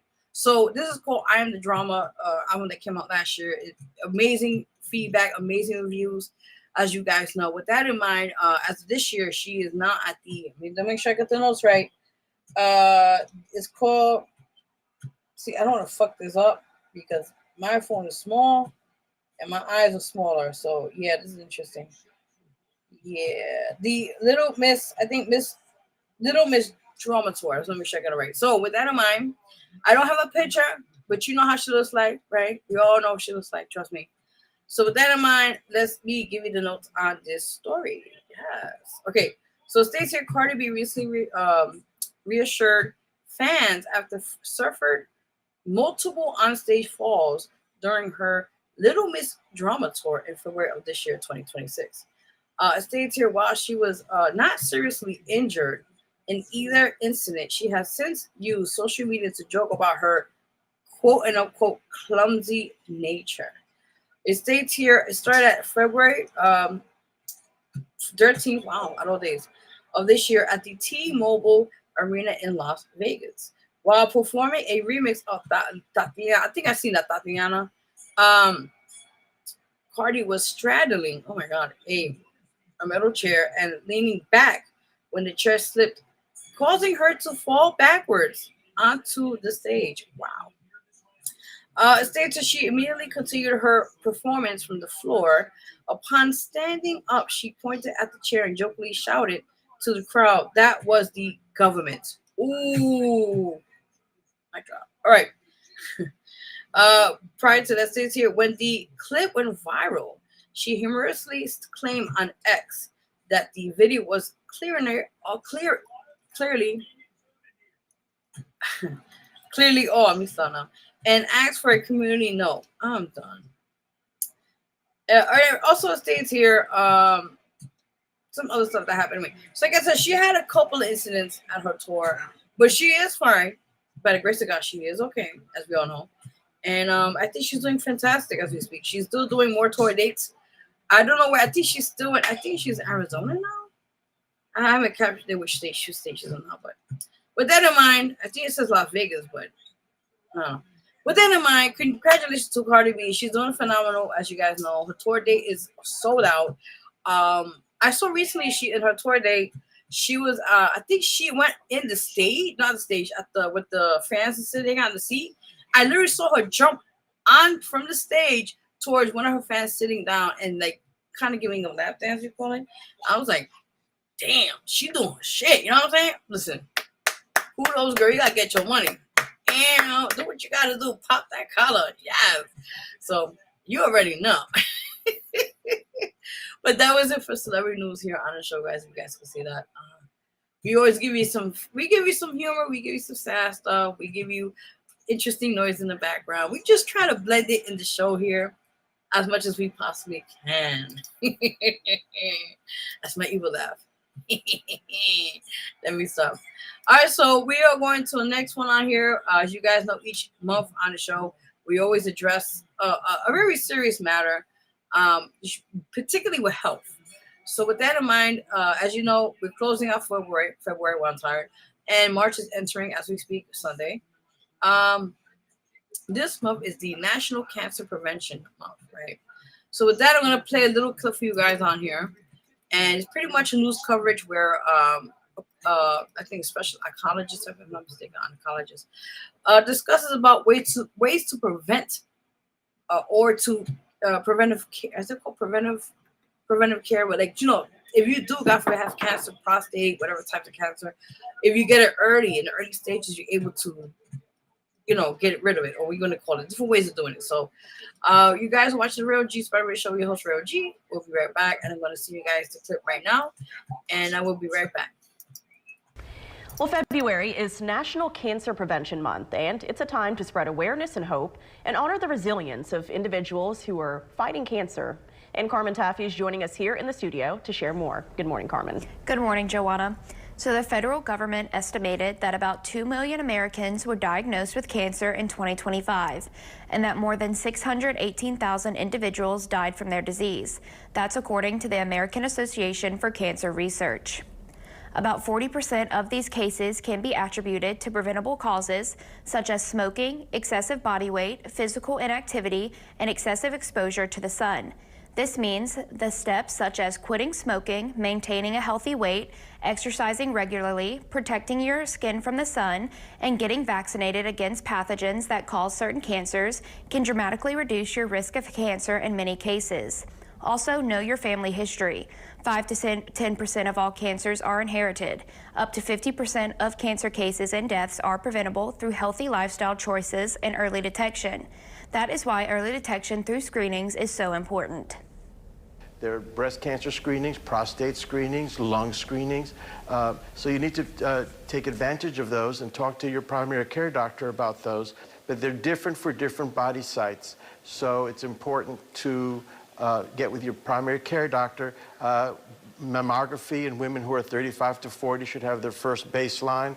Men with prostate cancer should have their first PSA at the age of 45. But all of this is relative based on your family history as well. So it's very, very important that you get with your family doctor because he knows when you should have things done. The National Cancer Institute, along with other organizations, continue to research additional ways to prevent cancer. So if you have any concerns, reach out to your doctor to discuss further steps that need to be taken. All right, so February, it's a lot of things that we're looking at in February. I did not know that it was National Cancer Prevention Month, though. Yes, February is National Cancer Prevention Month, as long as with Heart Healthy Month. So this month is really about making sure you are healthy, taking those steps to find out if there's anything wrong with you. Like Dr. Menacci said, if there's a history of cancer, you need to go start getting those screenings earlier rather than later, just so you can get that early detection, because early detection does save lives. Yes, it does. All right, thanks, Carmen. Thank you.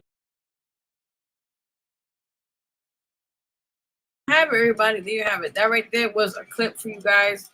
I hope that was very informative to you, or those who are watching now later on this very sincere, heartfelt matter. Where I think a lot of times people don't take shit seriously until it's too late. So I'm saying and I've been saying this for a while now. Look, your health is your priority. You got to be on top of that. Because if you're not healthy and you're out doing shit, you could be here one day, out the next. So please take care of your health. If out there you're watching out later on, take time to make sure you're okay in that sense. So with that said, this month was the ending of this month. February is the National Cancer Prevention Month. That you guys already know about that. So just give me information on that as well. So you guys already know. So with that in mind, I'm going to do... hold on 1 second. Yeah, I usually ask something. So with that in mind, I'm giving you a little bonus today, guys. If you haven't done so, you can check out my YouTube channel on the Vero Spotlight Network, right? So with that, before we go on that, let me see any chats. I'm done. He said, laughing my ass off break. I'm done. That's an inside joke y'all don't know about, but yeah. Open bars part 3, or just leave it to open bars 2. Oh my God, stop, yo. Okay. Open bars 3 with Gemini stacks. Oh my God. Anyway, mic drop. And funkadelic. No, Jason. No. Out of respect, but these are classic, man. Have fufu with funkadelic. There's nothing wrong with my buddy laughing at he's healthy. I'm done. Hey now. All right now. Have furious style soon. Wow. Wait, what? He's talking about his prostate. What are you talking about? I'm fucking done.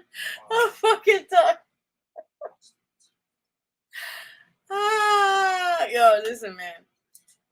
You can't make this show. This is what I love about the show, guys. We just give you the most funniest shit sometimes live. And it gets interesting by the minute, as they say. All right, so with that in mind, I got a little special treat for you guys. If you have a chance to, I put it as an announcement, right? So with that in mind, as you guys know, I made the official announcement. I will be running for assembly here at District 74. Now, it's already out now on my YouTube channel on the Vero Spotlight Network. Those I put out there on my Facebook or social media platforms. If you haven't had a chance to look at it, I will exclusively play it here for you guys live. It's like 8 minutes long. So you get to see me in action. That is the special. That is a special video of myself being nominated. It's a nomination party. I was nominated, as you guys know. And with that in mind, here's a clip, and I'll be right back. You're watching Vero Spotlight Radio Show. Your host, Matara. I need a break. Vero will be right back.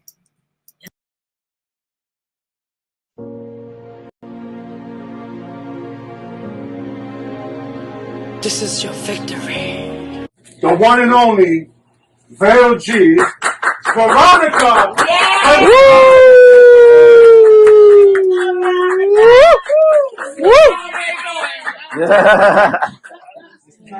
Let's go. Yeah, no, it's different. It's different kind of situation. Before anything, I want to say thank you each and every one of you guys tonight for coming here. Like you said, in this cold weather, we had a snowstorm. So furthermore, I just want to thank each one of you guys coming here and presenting Lower East Side at its best. And thank you so much. And also, that's also give it up for Caribbean Restaurant for allowing us here. Of course, yeah. Woo! Let's go, let's go.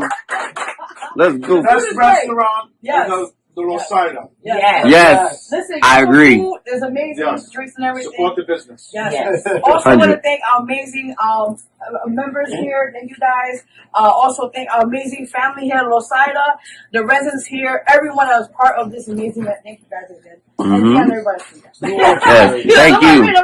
Thank you, Verity. So furthermore, I'm Thank you, going to just go with it.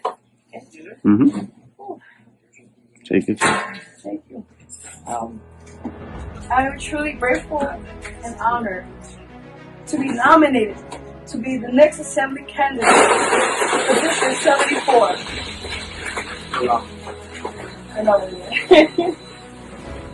With this role, I want to address the concerns we have in this community, and they need to be rectified. Just some of the issues that we need to work on. I want to also give a big special thanks to New York State Conservative, our district members, neighbors, my family, my friends. You're welcome, Jay. As well as the Conservative Party leadership, including our state chairman, Jerry Kassar, and the Manhattan Conservative Party leader, and my mentor and partner who has given me the strength and courage to follow his footsteps, to step up and represent our community. And District, the Honorable Jason Murillo. Woo! Let's go, bro. Let's go. Yeah. Who has laid the foundation for our conservatives to lead our district and fight for our shared values. Now, these are some of the policies I want to enforce. One is public safety, as we all know, living in a neighborhood, in general, also District 74. More cops on beat, gangs and drug dealers off the street. Yes. 100%. Yes. Yep, correct. Yes. Second, clean up the homelessness. Yes. Yes. Provide temporary to permanent housing for those who are homeless and get resources to maintain independence and to get back on their feet. Yes. Yes. 3, drug addicts. 100%. To get sufficient, reliable resources as caseworkers and caring individuals who will support and care for those in recovery and treatment centers. Yes, that's 4, great. mental health centers to have several facilities for those who are suffering from mental health issues and to get housing or mental health professionals who are compassionate and provide the help they need. Yes. Yes. Families and low income.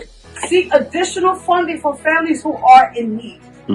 Another big one is youth programs. Oh, that's a big one. Get additional funding for programs for the youth from ages 5 years old to 18 years old.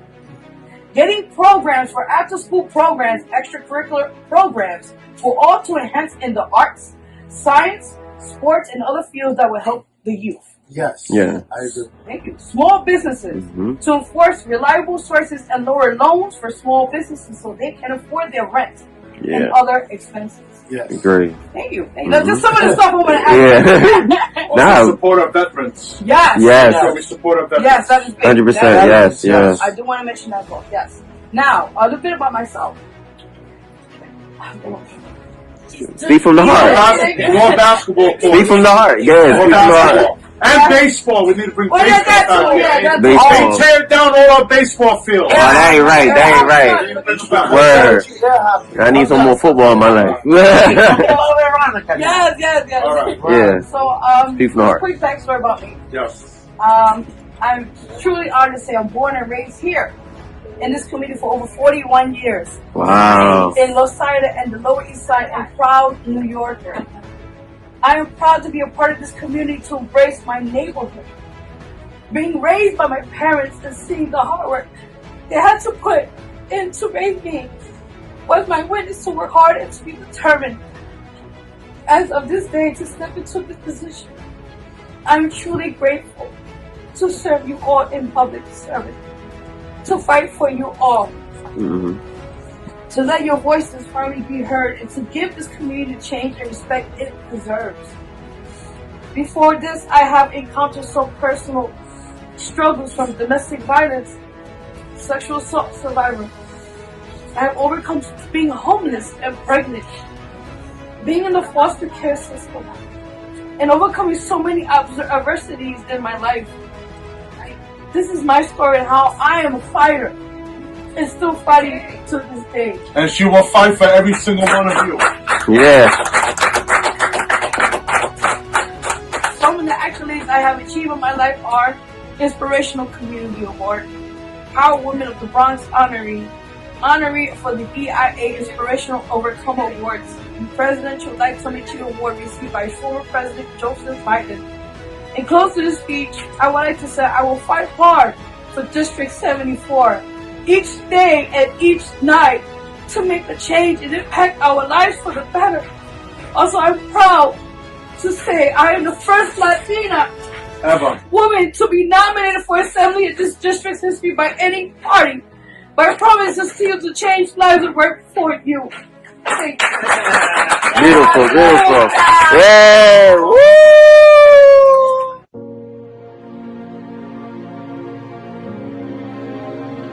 This is your victory.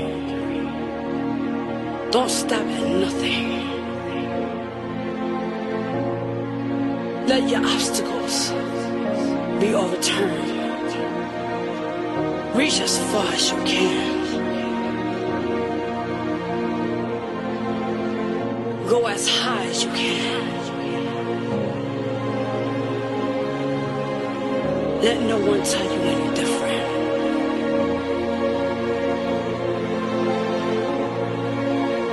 This is your time. This is your moment. This is your victory.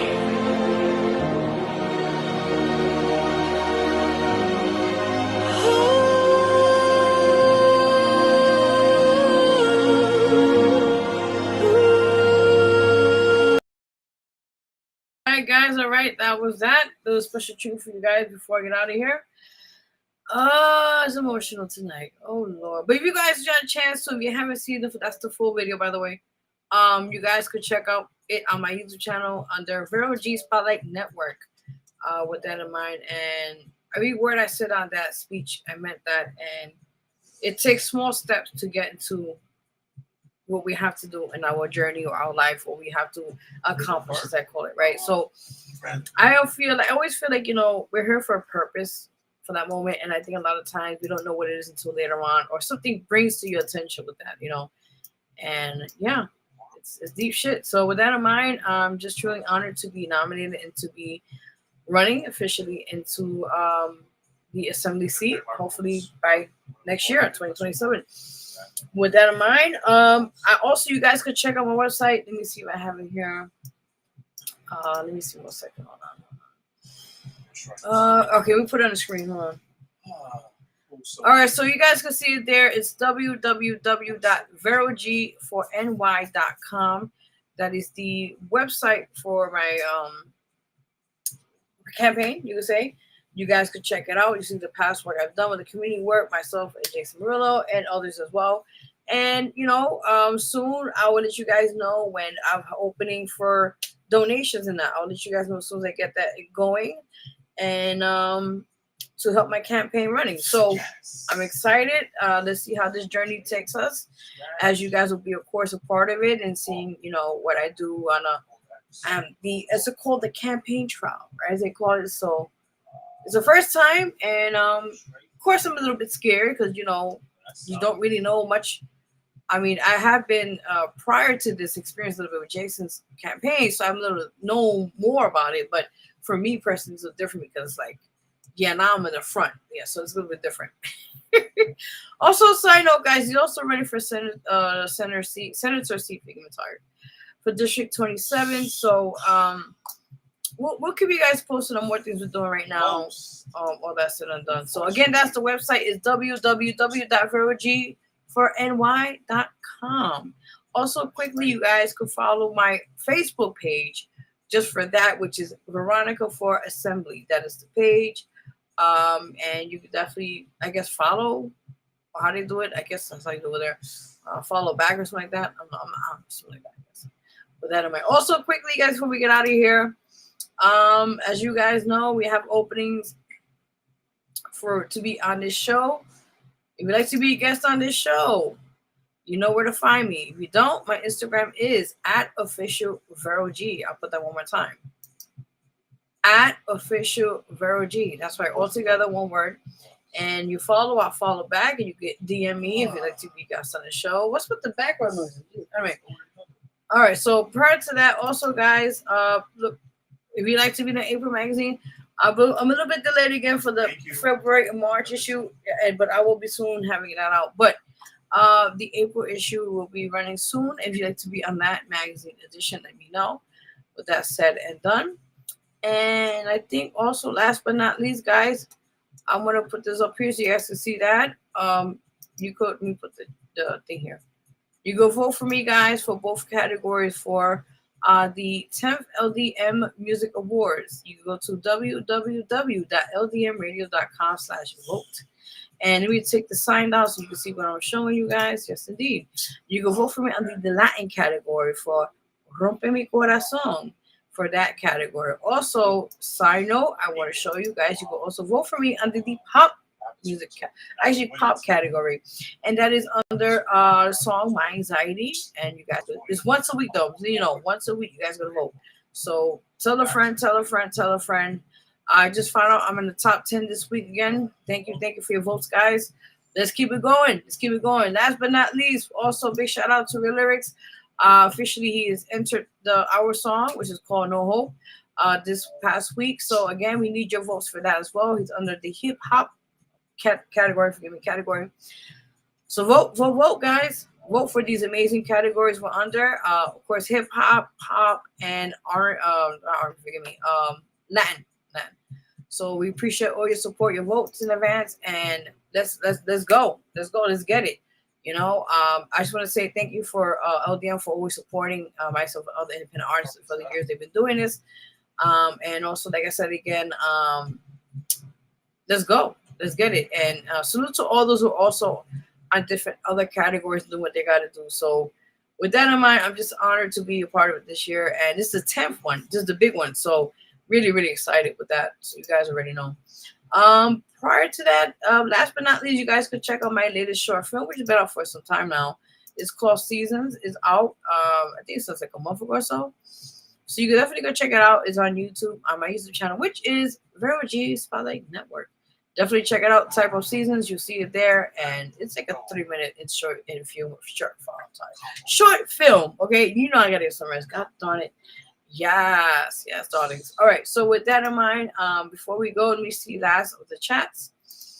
Before we get out of here, let's check what we got here today. I'm done with you, man. Oh, man, I just can't. If we plan to do Open Bars 3, I want Furious Styles on the song with the new productions. Furious Styles is a beast on the mic. I mean, hey, listen, you let me know, man. You put the word, I'm done. Let's go. You let me know, man. Whenever you need it, let's go. I'm done with you. I can't. But with that said, I want to thank you guys for hanging out with me tonight on the Vero G Spotlight Radio Show with your host, Vero G. We may be having a guest this Sunday, but it has to be early, though. But I'll confirm. I'll put it if it's confirmed. I don't know yet.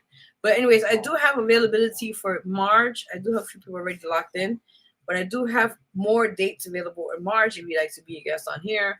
All that said and done. You know how we do here, guys. We showing you what we do. Everything's in the proof. The proof is in the pudding, as they call it, right? With that in mind. All right, guys. So God bless you. Have a great weekend in advance. Please be safe out there. They said there might be some snow coming up. I don't know, but listen, please be safe out there. If is that supposed to happen? I'm getting tired of this snow, honestly. I know everybody else is, so yeah, it's getting to a point where like, yeah, snow don't come back no more. You know. Oh God. But anyway, before we go, big shout out to our guest for tonight. Let me tell you. Okay. Luna Blaq, thank you so much for coming on the show. A little tired, but yes, CEO of the wow, I'm really tired. Wow. Onyx Vision Productions and Frequency Fest NYC. Big shout out to you. And check her out. Support. Also, quickly, guys, one more time. We are this Monday live at the Drive Talk Show at WP 18930 AM with DJ Lava for myself. So definitely tune in. We'll be there at 5:30 p.m. Eastern time. So then you know it's a 30-minute show. It's not like, oh, what happened? Like someone told me last week, what happened to the rest of the show? It's only 30 minutes. That's it. An hour? No, it's 30 minutes. So wait, what does that mean?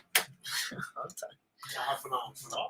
All right, guys, we out of here. God bless you. Have a great night. They made it worse. They made it less. Guys, hey fans, you want to say goodbye to my supporters? Wait, why they made it you want to less? say bye? My live audience. You want to say bye? What kind of radio show's that? I'm fucking done. I can't. I swear to God, let me get out of here. All right, guys, have a great night. Have a great weekend in advance, and be safe out there, please. Until then, we are signing out of here, and we'll talk then. All right, guys, God bless you. Have a great night. I'm out of here. Sayonara. Until next time. All right, take care, guys. Peace. That as plus size woman you're Dre, doing it, and I'm like, Hood Baby. but why can't you do it? And she's like, well, Mom, like, I'm not pretty enough. And Honestly, like when very our songs pretty. And I was come like, about, like but you we'll get a are. beat, And she's like, and we but just you sit back know, and vibe to it. I have this, And when we was hearing it, like body and with these the way stretch the marks, beat and I'm is like, set up, and you know what I'm saying, got the amazing or Maroon 5. someone came up You to know me what on I'm a show saying? and like, That I could Light never do Jagger, this. so, You know, I that had song was surgery real on my smooth, neck and and I I had a could see scar, and I'm both like, send ourselves smooth I said, people. you know, You know what I'm saying? to So me, we just scars add show a what we little sauce survived. to They're a it. badge You of know, we honor. just came out and brought a little vibe to it. It's Honestly, not a flaw. you know, It just a makes you little turn unique. up It because says, I know hey, my I did first this, project I I came accomplished this, I more lived subtle. through it, You and know, I'm I better came for more it. subtle So, because it was around you know, February, that's around the time you got the what love, I you got the really pain. People going predominantly to break us love around to that time share with frame as well people, too. So and you know, this time just around bring with that awareness, because yeah, I'm, you know, I'm plus size. I'm going out there, I'm doing this stuff. You know, all eyes are on me when I'm really doing this honestly stuff, like when and our songs come you about, know, I like still we'll hear struggle a beat sometimes. I remember going to and we one New just York sit back and Fashion Week. vibe I to it. had, And you know, when you we was know, hearing it, like with the way imposter the beat syndrome, is and I set up, told you know this what I'm girl saying, who's, got the who's amazing pretty well known Maroon model, and I'm 5, like, you know what I'm you know, saying, I that feel like Light I don't Jagger. So, you belong know, that because you song have was all real these smooth, and billboards, I and could either see we they're the both could send younger or ourselves like, smooth